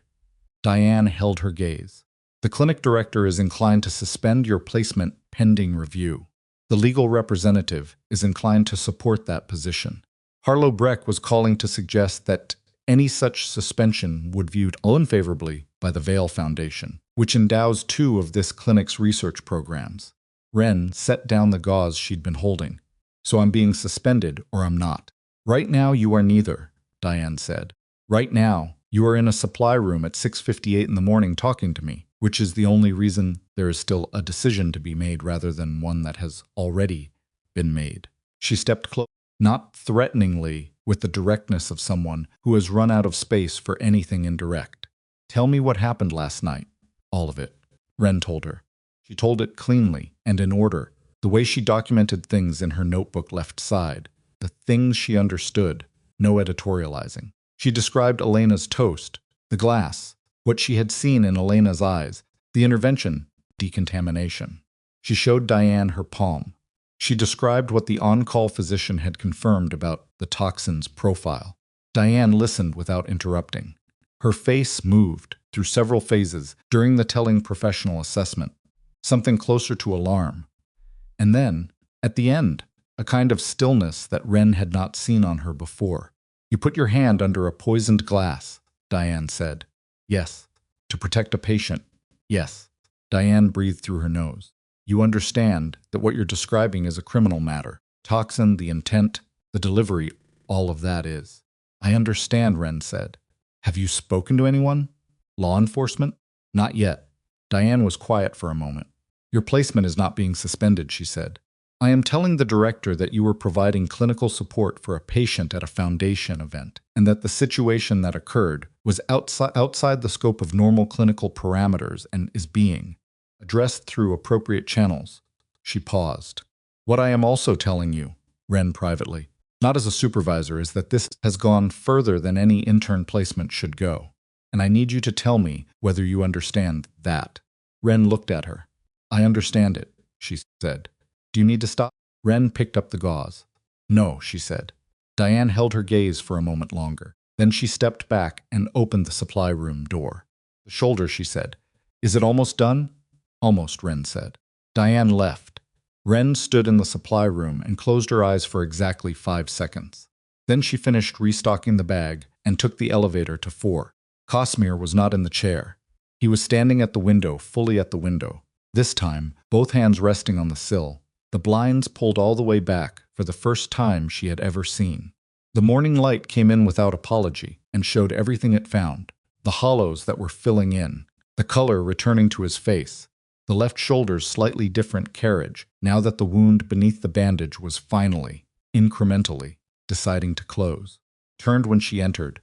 His eyes went immediately to her left hand. Sit down, she said. How is it? Sit down and I'll tell you. He sat. She crossed the room and set her bag on the table and began the dressing change, with her right hand doing the primary work, the left assisting carefully, and she was aware of him tracking the slight asimmer of her movements with the specific attention of a man who was used to reading capability and limitation in other people's bodies. The hand is functional, she said before he could ask again. Reduced grip on the left, nothing permanent, full recovery expected. She smoothed the first layer of the new dressing. Clinic director wanted to suspend my placement this morning. His jaw tightened. Diane held it off, she said. For now, I'll make a call. Don't, she said, firmly. If you intervene in my placement status, it becomes something different than what it is. Right now it's an intern who made a clinical decision in an unusual setting. If you call the director, it becomes a patient protecting an intern, which raises questions about the nature of the relationship that I don't want asked in an official context. He held still under her hands. Nikolai spoke to the director already, he said. She stopped. What did he say? That your actions last night were consistent with the highest clinical and personal standards, and that any review of your placement would be met with the Foundation's full attention. He paused. He did it before I could stop him. Did you try to stop him? A beat. No, she continued the dressing. Where is Elena now? She left Vale territory last night. She's in a property in the Western District. It's hers, not the family's. She has been told that she can remain there and that no action will be taken against her, provided she makes no further moves against anyone in or connected to this family. He paused. She accepted the terms. She accepted them easily? No, he said. It took until 4 in the morning. She looked up. His eyes were clear, but carrying the particular weight of someone who had been awake through something difficult. You spoke to her yourself, Ren said. Yes. She waited. She was. He stopped, restarted. She was not what I expected. She was not the person I have been managing for 3 years. She was someone who had run out of road. His voice was careful in the way. It was careful when he was saying something he hadn't said before. She asked me if I remembered the last thing Matteo said to her. I didn't know the answer. I didn't know what the last thing was. He looked at the window, told me. It was something ordinary, something about a dinner reservation he'd made for the following week. He was quiet. He didn't know it was going to be the last thing. She's been carrying a dinner reservation for 3 years. Didn't say anything. She finished the dressing and stepped back. The shoulder is going to be fully closed within the week, she said.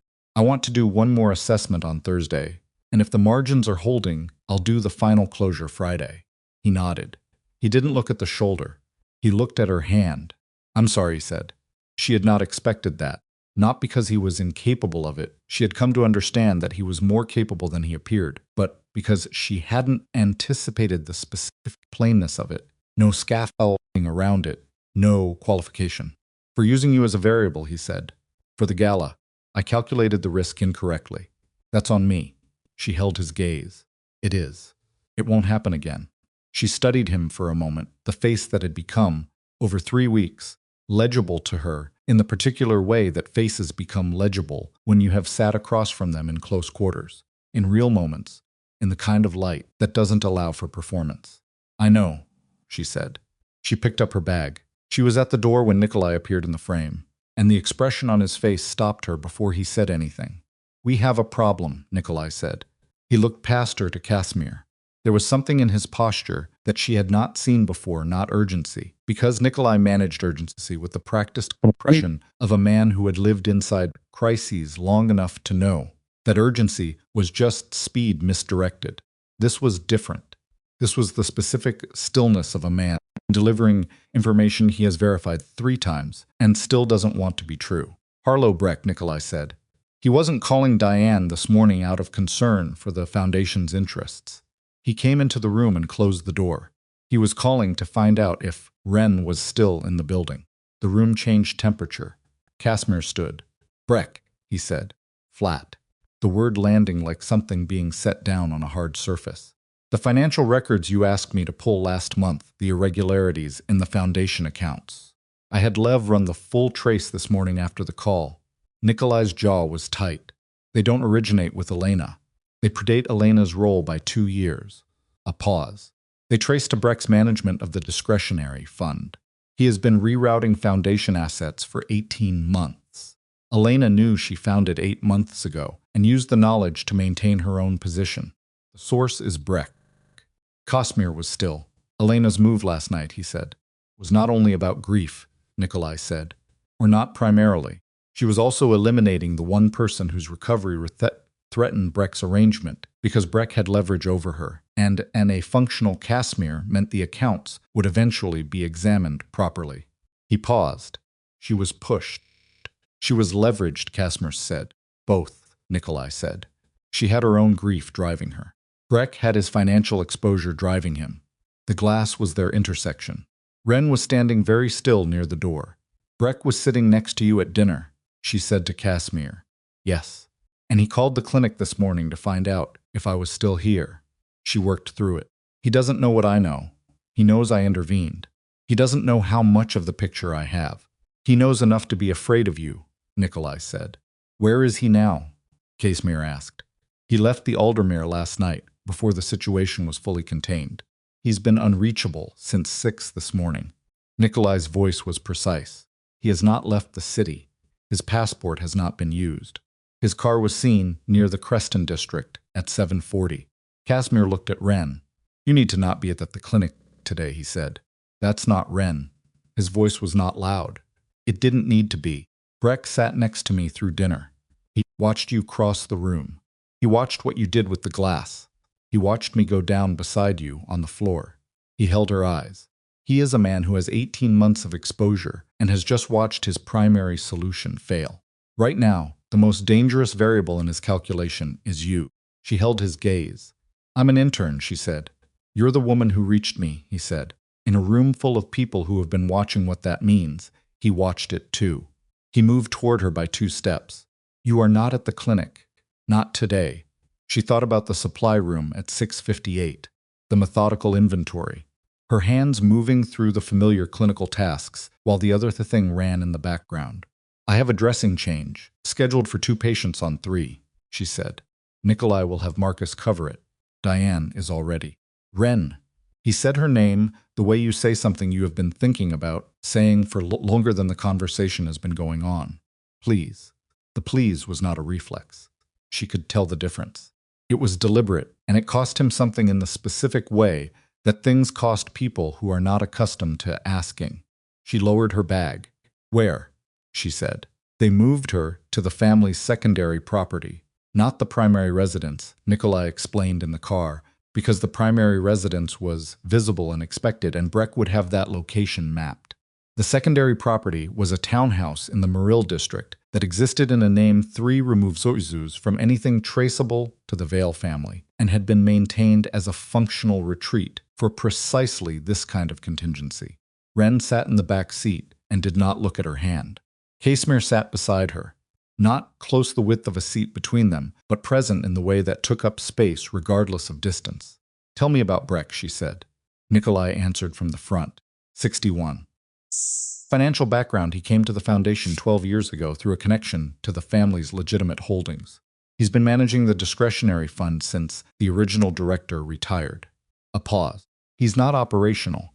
He's administrative, which means his danger is hired, Casimir said. Yes. She looked out the window at the city moving past. Different light than last night, morning light, working light, the light of a city that did not know or care what was happening in a black car moving through its streets. How many people does he have access to? She said. Enough to be inconvenient, Nikolai said. Not enough to be insurmountable. He glanced in the mirror. Lev is already pulling the account records. We have documentation of the rerouting spanning 14 months. That documentation in the right hand's federal, Casimir said. Not family channels. Federal prosecution. Open record. No quiet resolution. He said it without visible emotion. If Breck is tried through family channels, it stays contained, and he knows it. If it goes federal, it's permanent and public, and the foundation records become part of an open case. He paused. That's what he's afraid of. He should be afraid of you, Nikolai said. He is, Casimir said. He's also been afraid of me for 3 years, and managed it because I wasn't functional. What changed last night is that I became functional again. That's what the gala confirmed, not just for Elena. For Breck, he looked at his hands. He had 18 months to build his exit before I came back. He ran out of time. The car stopped in a narrow street in Muril.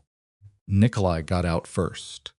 The townhouse had no identifying features, which was itself a kind of feature. It was the only building on the block that asked nothing of the street, that gave nothing back to look at, that simply existed without contributing to any narrative.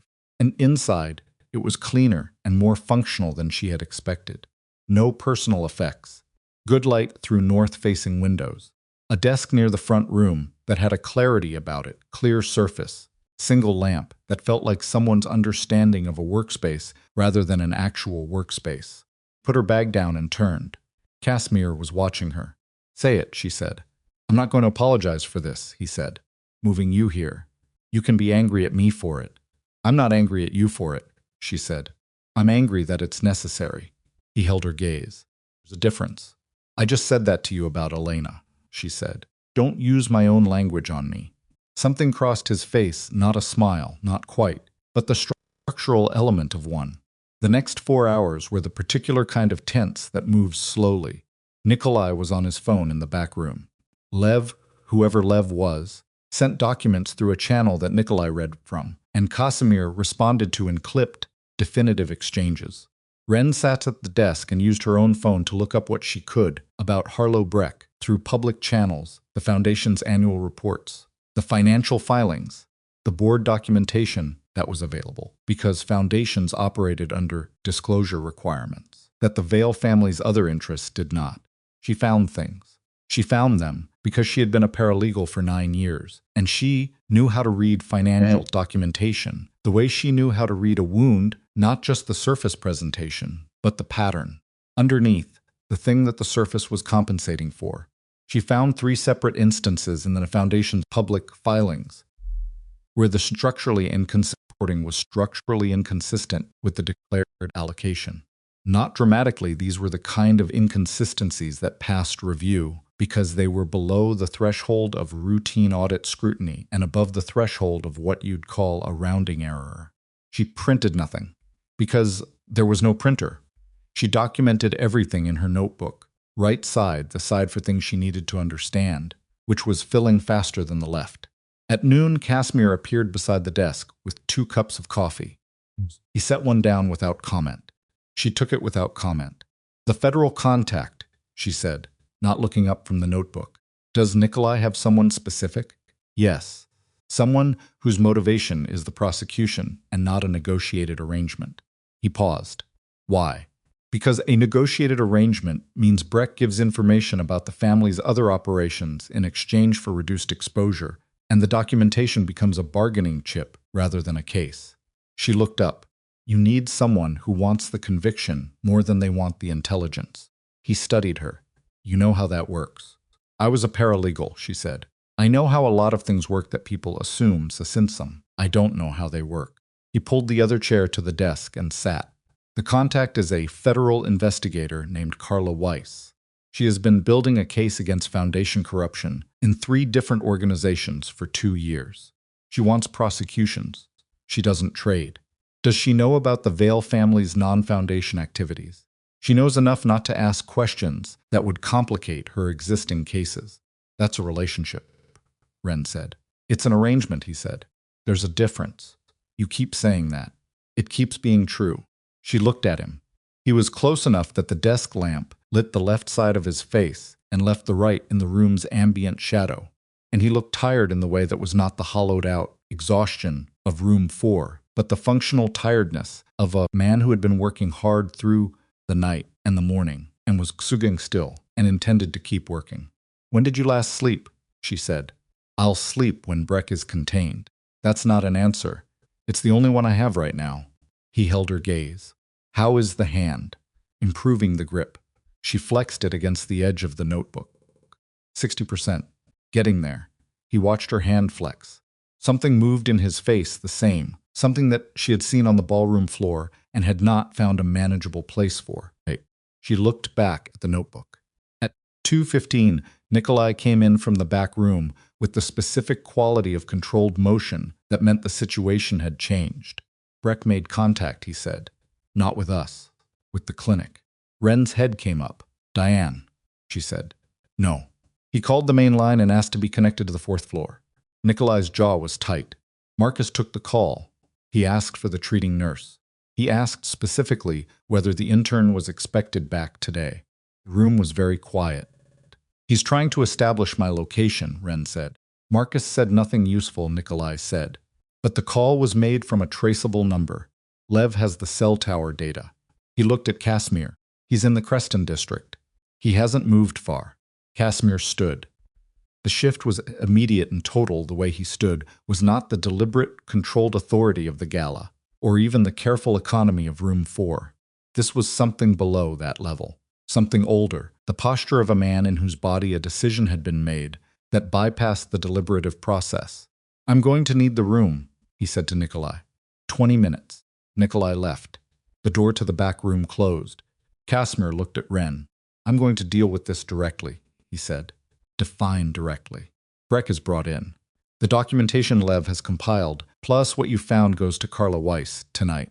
Simultaneously, Breck is given a choice. He cooperates fully with Weiss's investigation and accepts whatever prosecution results, or the alternative is explained to him." He paused.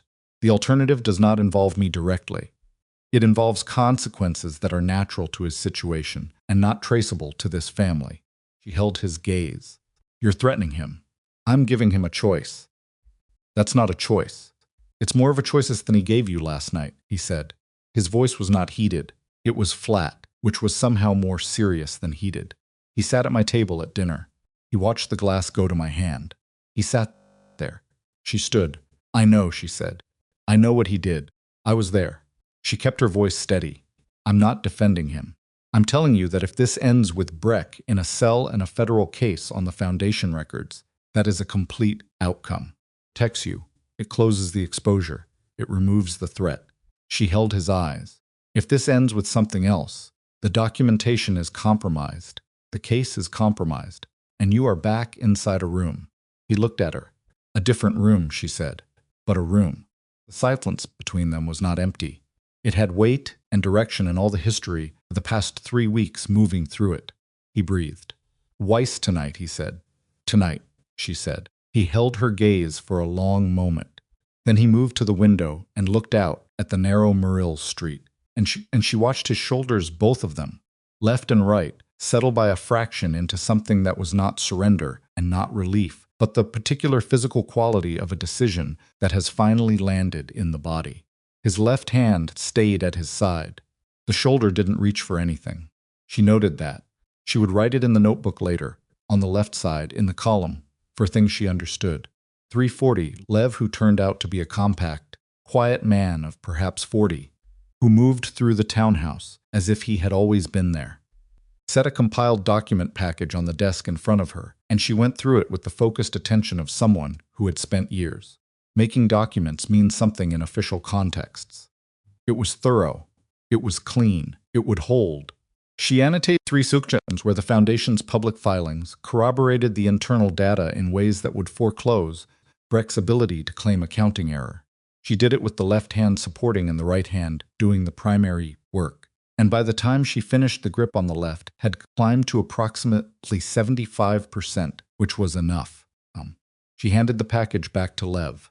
It's ready, she said. Casimir was on the phone in the far corner of the room, speaking in a low voice that she wasn't trying to hear. She watched him from the desk, the way he moved through the conversation, the economy of it, the specific authority of a man who had not lost the thing that made rooms orient toward him, who had only been keeping it in a room on a 4th floor, while a wound that wasn't only physical worked its slow way toward something like resolution. He hung up. He crossed back to the desk. Weiss will meet at 6, he said. She wants the full package and 1 primary witness account. He looked at her. She wants you. Wren looked at the annotated document on the desk. She wants the nurse who identified the toxin, he said, and who traced the financial inconsistencies through the public filings. A pause. She said, and this is a direct quote from Nikolai, that it was the clearest evidentiary package she'd seen, assembled outside her own office. Wren picked up her notebook. Where are we meeting her? She said. He told her. She put the notebook in her bag. At 4:55, while Nikolai and Lev were preparing for the 6 o'clock meeting, and the townhouse was running at the particular pitch of controlled organized action, Casimir came and stood beside the desk where she was sitting and didn't say anything for a moment. She looked up. In 3 years, he said, I have had approximately 40 people tell me things they believed I needed to hear. Specialists, advisors, lawyers, doctors, people who were very certain that they understood what I needed. He paused. None of them told me what you told me, and none of them, he stopped, looked at the window. You didn't treat the grief. You just sat with it. You didn't try to resolve it or redirect it or give it a framework. He looked back at her. You just let it be what it was and kept showing up. She held his gaze. That's the job, she said. It's not the job, he said. It's not remotely the job. The job was the shoulder. She looked at him. The shoulder and everything attached to it, she said. His jaw tightened by a fraction, not against the words but around them, the way you tighten, around, something true that you weren't certain was going to be said, out loud.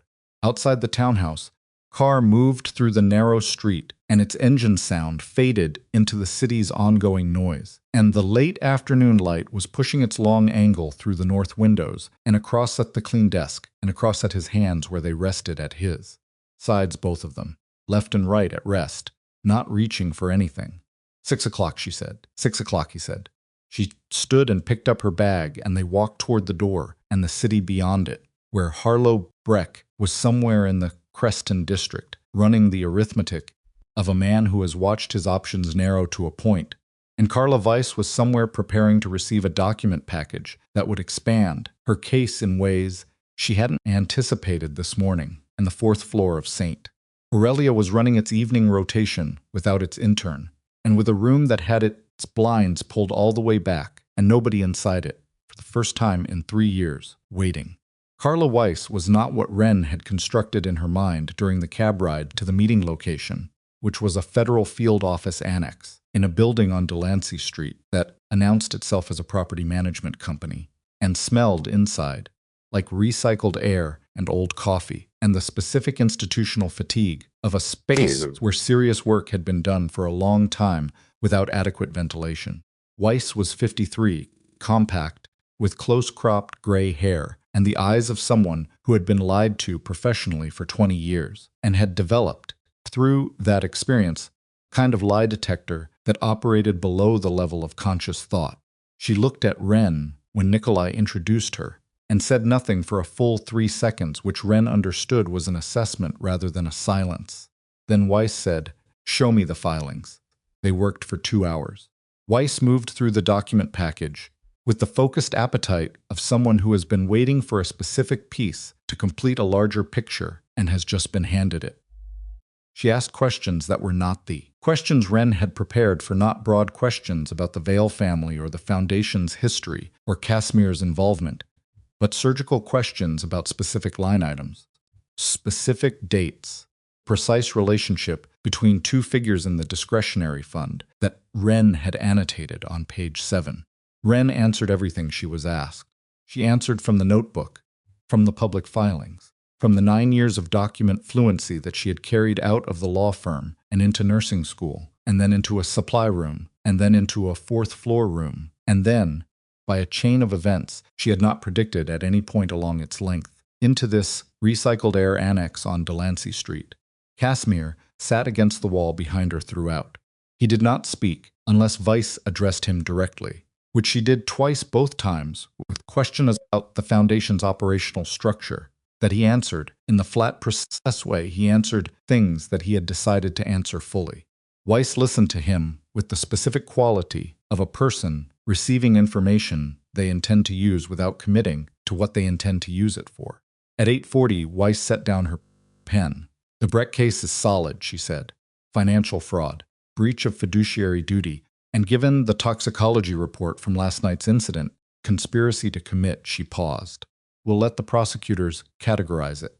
The point is the evidence chain is clean." She looked at Wren. "Your annotation on the public filings is the piece that makes this prosecutable without family documentation. It's open record corroboration. That's what makes it stick." "I know," Wren said. Weiss looked at her for another of those 3-second assessments. "You've done this before." "Document review," Wren said. "Different context." "Right." Weiss gathered the papers into a single stack with the economical precision of someone who had been compiling cases long enough that the physical process was automatic. "I'll have a warrant for Breck's financial records by morning." His location? Nikolai gave her the cell tower data. Weiss took it without visible reaction, which was itself a reaction, the non-reaction of someone who had already known, or suspected, and was confirming rather than discovering. "He'll be in custody within 24 hours, Weiss said. She looked at Casimir. "I need you to arnst that this goes the distance. No negotiated exit, no quiet resolution. He cooperates with the investigation or he doesn't. Either way, this is a full prosecution." "That's what I want," Casimir said. "What you want and what happens in a federal case are not always." "I understand how it works," he said. "That's what I want." Weiss held his gaze for a moment. Then she nodded once and closed the document folder. "Miss Alcott," she said, "you'll need to be available for a formal statement in the next 48 hours. "I'll be available," Wren said. They left the annex at 9:15. The Delancey Street air hit after the recycled interior, and Wren breathed it in without particular appreciation for its quality, because the city's air at 9:15 on a night following the sequence of events she had just lived through, was simply air, and it was outside, and that was enough. Nikolai was on his phone before they reached the car. Casimir walked beside her on the sidewalk, and they were half a block from the car when he stopped.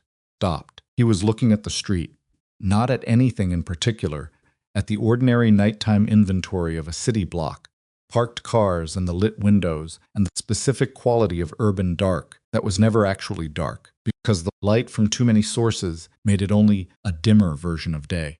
"That's done," he said. "The Weiss part is done," she said. "The rest takes time." "Yes." He didn't move. She watched his profile. The left shoulder was level with the right. For the first time she had ever seen him stand beside her on open ground. The wound beneath the bandage was 4 days from final closure. Fragment was in a vial on her closet shelf at home, waiting for him to be ready to keep it himself. "Come on," she said. "You need to sleep." He looked at her. "So do you," he said. "I got 4 hours last night." "So did I." She met his eyes. Something passed between them in the night air on Delancey Street, not named, not acted on, not resolved into anything that could be documented in a notebook on either the left side or the right. It was simply present the way certain true things are present before they become anything more specific than true. Then Nikolai was back with them, and the car was 20 feet away, and the moment closed without drama. She went home. She slept 8 hours, which was the first time in 3 weeks she had slept 8 hours. And in the morning she woke up, and her left hand had approximately 90% of its normal grip, and the headache was gone, and the city outside her window was running its morning routines in the indifferent, forward-moving way of a city that had not noticed what happened inside it the night before. She made coffee. She took the vial down from the top of the closet. She set it on the kitchen table and looked at it while she drank the coffee. The bullet fragment inside it caught the morning light the same way it had caught the light in the clinic's metal bowl on the day she removed it, which was to say, it gave the light back, minimally, a small and dented and oxidized piece of metal that had been 3 different things in its existence: a manufactured object, a last act of love, and a 3-year vigil. She put it back on the shelf. She went to work. Harlow Breck was taken into federal custody at 11:47 the following morning. She was on the 3rd floor of St. Aurelia when Nikolai sent a single text message.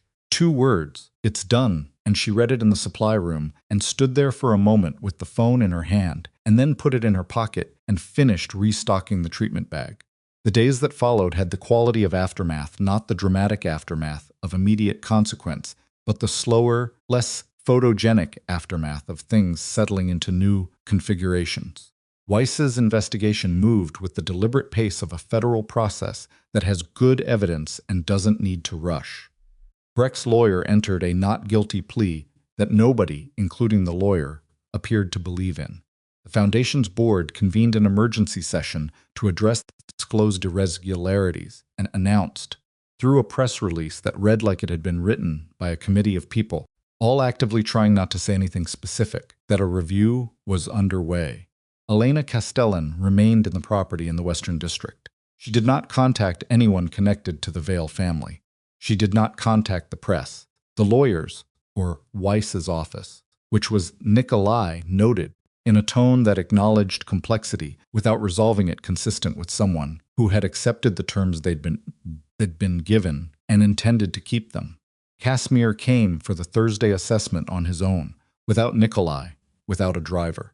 He took the elevator to the 4th floor and sat in the chair, and Wren changed the dressing with both hands at full capacity and examined the wound margins under the good north-facing light. "Friday," she said. "Final closure Friday," he confirmed. "Yes." She smoothed the last piece of tape. "The tissue is holding. The margins are clean." She sat back. "It's going to scar. It already has, significantly. That's 3 years of chronic management, and I can't reverse what the repeated disruption did to the tissue architecture." She held his gaze. "But the wound will be closed." He nodded. She was gathering the used dressings when he said, Elena asked, through an intermediary, whether she could attend the Friday table. Wren stopped. "The family's Friday dinner," she said. "Yes." She processed this carefully. "What did you tell her?" "I haven't answered yet." He looked at his hands. "I wanted to tell you first." She sat down again. She thought about Elena in the ballroom. Toast, the glass leaving her hand.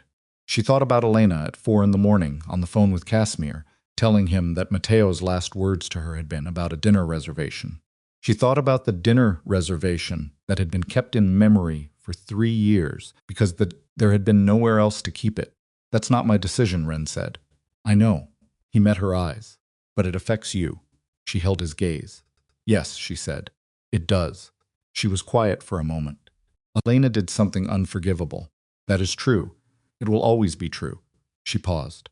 It is also true that she was grieving in a container too small for what she was grieving, and that she was leveraged by a man who understood how to use grief as a tool, and that neither of those things erases what she did, but both of them are part of what it means. She looked at the window. If you invite her, you're saying that the family has room for people who broke and came back. You're also saying that Mateo's name can be in that room without it destroying everyone who hears it. She looked back at him. Only you know if that's true yet. He was quiet for a long time. I'll think about it, he said. On Friday morning, she arrived at the 4th floor at 9:45 and found the blinds fully open, and Casimir standing at the window in the full morning light, not looking at the city this time, looking at the light itself, the way it lay across the room's surfaces, the way it reached the chair and the table, and the small glass vial that was sitting on the bedside table. Stopped.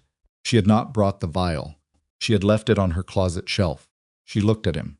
Nikolai, he said before she could ask. I called him last night. He looked at the vial. I told him I was ready to keep it myself. She came into the room and set her bag down and sat and looked at the vial on the table. It was the same object she had looked at on her kitchen table 3 mornings ago over coffee. In this light, in this room, it looked different, not smaller or larger, not more or less significant, but differently placed, in the way that objects look different when they are finally where they belong. Okay, she said. She put on her gloves. The final closure took 40 minutes. She worked with the careful attention that final procedures require, not more careful than the preceding work, but differently careful. The attention you bring when the work is completing, rather than continuing, when each action is the last of its kind rather than the next in a series. He held still under her hands. He held still a hands. When it was done, she applied the final dressing with the knowledge that it was not a treatment dressing. It was a healing dressing, the kind you put on something that has already turned the corner and needs only time and protection to finish what it has started. She stripped her gloves. She looked at the closed wound. That's it, she said. He looked at his shoulder. She watched his face as he took in the fact of the closed bandage. The finished margin, the thing that had been held open for 3 years by grief and necessity, and the logic of a man who could not find any other way to keep his brother close. His right hand moved toward the shoulder and stopped. Not because she stopped it, because he stopped it. The gesture had been automatic, the compass needle reaching for north, and this time it reached, and found the thing had changed, that the wound was closed, and the fragment was in the vial, on the table, and the shoulder, Altvolder, was no longer a vigil. His hand returned to his knee. He breathed. She watched him do it. Still there, she said quietly. Everything it means. It doesn't stop being there because the wound is closed. She paused. You know that? Yes, he said. Mateo's name in that room, she said. The Friday table. That's the other way of keeping it. He looked at the vial. I invited Elena, he said. She met his eyes. She said she needed to think about it, he said. Something crossed his face, not quite a smile, but its functional equivalent, the expression of a man who has recognized an irony that is painful and true simultaneously. I told her to take the time she needed. Ren looked at the vial. The chair will still be set, he said. Mateo's place. It'll be set at every Friday table. He paused. And his name will be said. Before every meal. Not as grief, as memory. She nodded. That's the right way, she said. She began packing the treatment bag for the last time, as his treating nurse.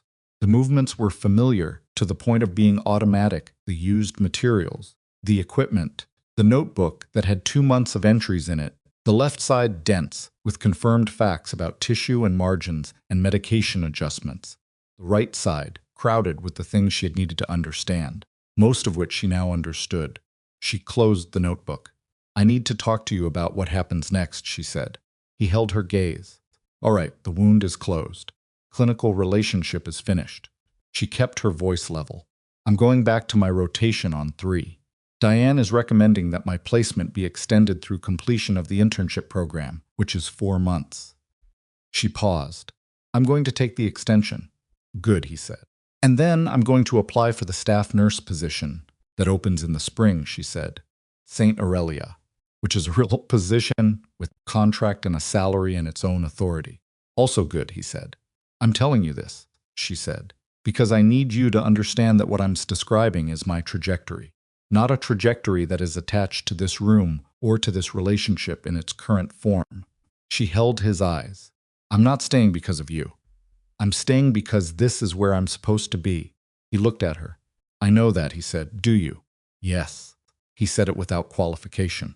I have known, since approximately the third day you came into this room, that you were not someone who arranged herself around other people's requirements. He paused. It was the thing that made it impossible to send you away. She held his gaze. I'm not your nurse anymore, she said. No, he said. You're not. She picked up her bag. The Friday table, she said. I've been told there's a chair. He looked at her. The morning light was full in the room now. No gaps. No thin stripes of it, fighting through blinds, just light. The way light occupies a room when nothing is blocking it anymore. Down from mine, he said. As it has been. She nodded. I'll think about it, she said. Something broke open in his face, broke open cleanly. The way things open when the structure that was holding them closed has been removed. Without drama, without collapse, just a sudden spaciousness where compression used to be. Take the time you need, he said. She walked to the door. At the threshold she stopped, not because there was something left to say, not because the scene required a final line, but because the corridor outside was the corridor outside was the corridor she had walked down 7 weeks ago, and a right and a clinical concern and a right side of her notebook, full of things she hadn't understood yet, and she needed a single moment to know the difference between who had walked into this room then and who was walking out of it now. She took the moment. Then she walked out. 4 months later, Ren Alcott became a staff nurse at St. Aurelia Clinic. The position was offered through the standard clinical review process, evaluated by a hiring committee on which Diane Marsh sat as the senior clinical representative, and awarded on the basis of her internship performance record, her clinical evaluations, and a formal recommendation letter from the attending physician on 3. The letter from the Vail Foundation's director, commending her work in an unspecified clinical capacity, was noted and filed. She did not ask Casimir to intervene in the process. He did not offer. Her first official act as a staff nurse at St. Aurelia was to reorganize the supply rotation system on the 3rd floor, which had been running on a scheduling model that was 6 years out of date and had been producing the specific category of preventable shortage that she had been noticing since her first week of internship. The reorganization took 11 days. It caused moderate institutional friction and one significant argument with the supply department manager, which she won on the merits. Diane observed all of this from the supervisory distance of someone who had seen this particular quality of determination before and had developed a considered respect for it, not because it was comfortable, it was frequently uncomfortable, but because it was consistently right. The 4th floor was no longer closed. Room 4 had been converted, at Casimir's direction, into a consultation suite available to the clinic's senior staff. It was used weekly now. The chair was still there. Nobody had moved it. The Friday table continued. Ren attended for the first time 6 weeks after Casimir's wound closed. She arrived with the specific preparation of someone who had decided that a decision was right, who had decided a decision, and was proceeding on that basis without waiting for the anxiety about it to resolve. First, because she had learned through 32 years of lived experience that anxiety about a right decision does not precede the decision, it accompanies it. The room was large and warm, and full of people she had context for, but did not yet know. Nikolai was at the far end of the table. Lev was 3 seats from him. There were others' faces she could read the partial stories of from the previous months, and whose full stories she would come to know over time. Mateo's place was set at the head-adjacent position. Full setting plate, glass, silverware, arranged with the care of something that had become a tradition rather than a gesture. Before the meal, Casimir spoke his brother's name. He said it clearly, not loudly, the way you say a name when you have decided that saying it is an act of love, rather than an act of loss. The room held it. Ren held it. The bullet fragment was in a small glass case at Mateo's place. Not hidden, not displayed present, the way you keep something present that belongs in the room.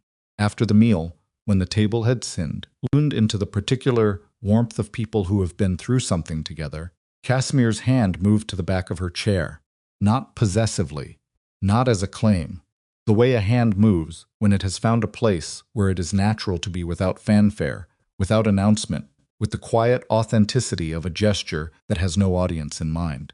Nobody at the table reacted with alarm. Nobody froze. One of the men at the far end, she didn't know him yet. She would learn he was called Soren, that he had worked with Casimir for 14 years, looked at Casimir's hand on the back of her chair, and then looked at his own plate and smiled. Small thing.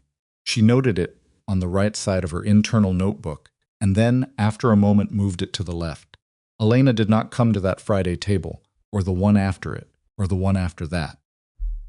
She came for the first time, 11 weeks after the gala, and she sat in a seat that was not adjacent to Casimir, and she spoke to the people near her with the careful, effortful social engagement of someone who has been alone for a long time and is relearning how to be in a room. Before the meal, when Casimir said Matteo's name, Elena looked at her plate. Her jaw was tight. She did not leave the table. After the meal, when the room had reached the warmth of the later hours, Ren got up and carried her coffee around the table and sat in the empty seat beside Elena. Elena looked at her. Ren said nothing for a moment. Then she said, "You're here, I'm here," Elena said. Her voice was careful, stripped of its architecture. "That's enough for tonight," Ren said. Elena looked at her with the eyes of someone who has been seen accurately and is deciding what to do with that. Then she looked back at her coffee. "Yes," Elena said. "Pose it is." They sat beside each other for the remainder of the evening, not speaking much, not needing to, in the way that two people sit who have been through the same storm from different positions and have arrived at the same aftermath and are both still standing. Outside the room, the city did what it always did, moved forward, indifferent and ongoing. Inside the room, Matteo's name had been said aloud. The bullet sat in its glass case and caught the warm light of the restaurant without drama. At the end of the evening, Ren walked the corridor of St. Aurelia on her way to the parking structure. It was a Tuesday. She had a shift early the next morning. She still locked her bicycle in the same spot. 2 blocks over, though, she had been offered the clinic's covered staff parking and had not yet decided whether to take it. The 4th floor lights were on their night setting. The elevator was at lobby level. She passed the door that had once been room 4. She did not slow. She did not stop. She walked past it with the ease of a person who is familiar with a place because she has been in it and knows what it holds, and is no longer required to be careful around it, and no longer needs to brace for what she might find behind it.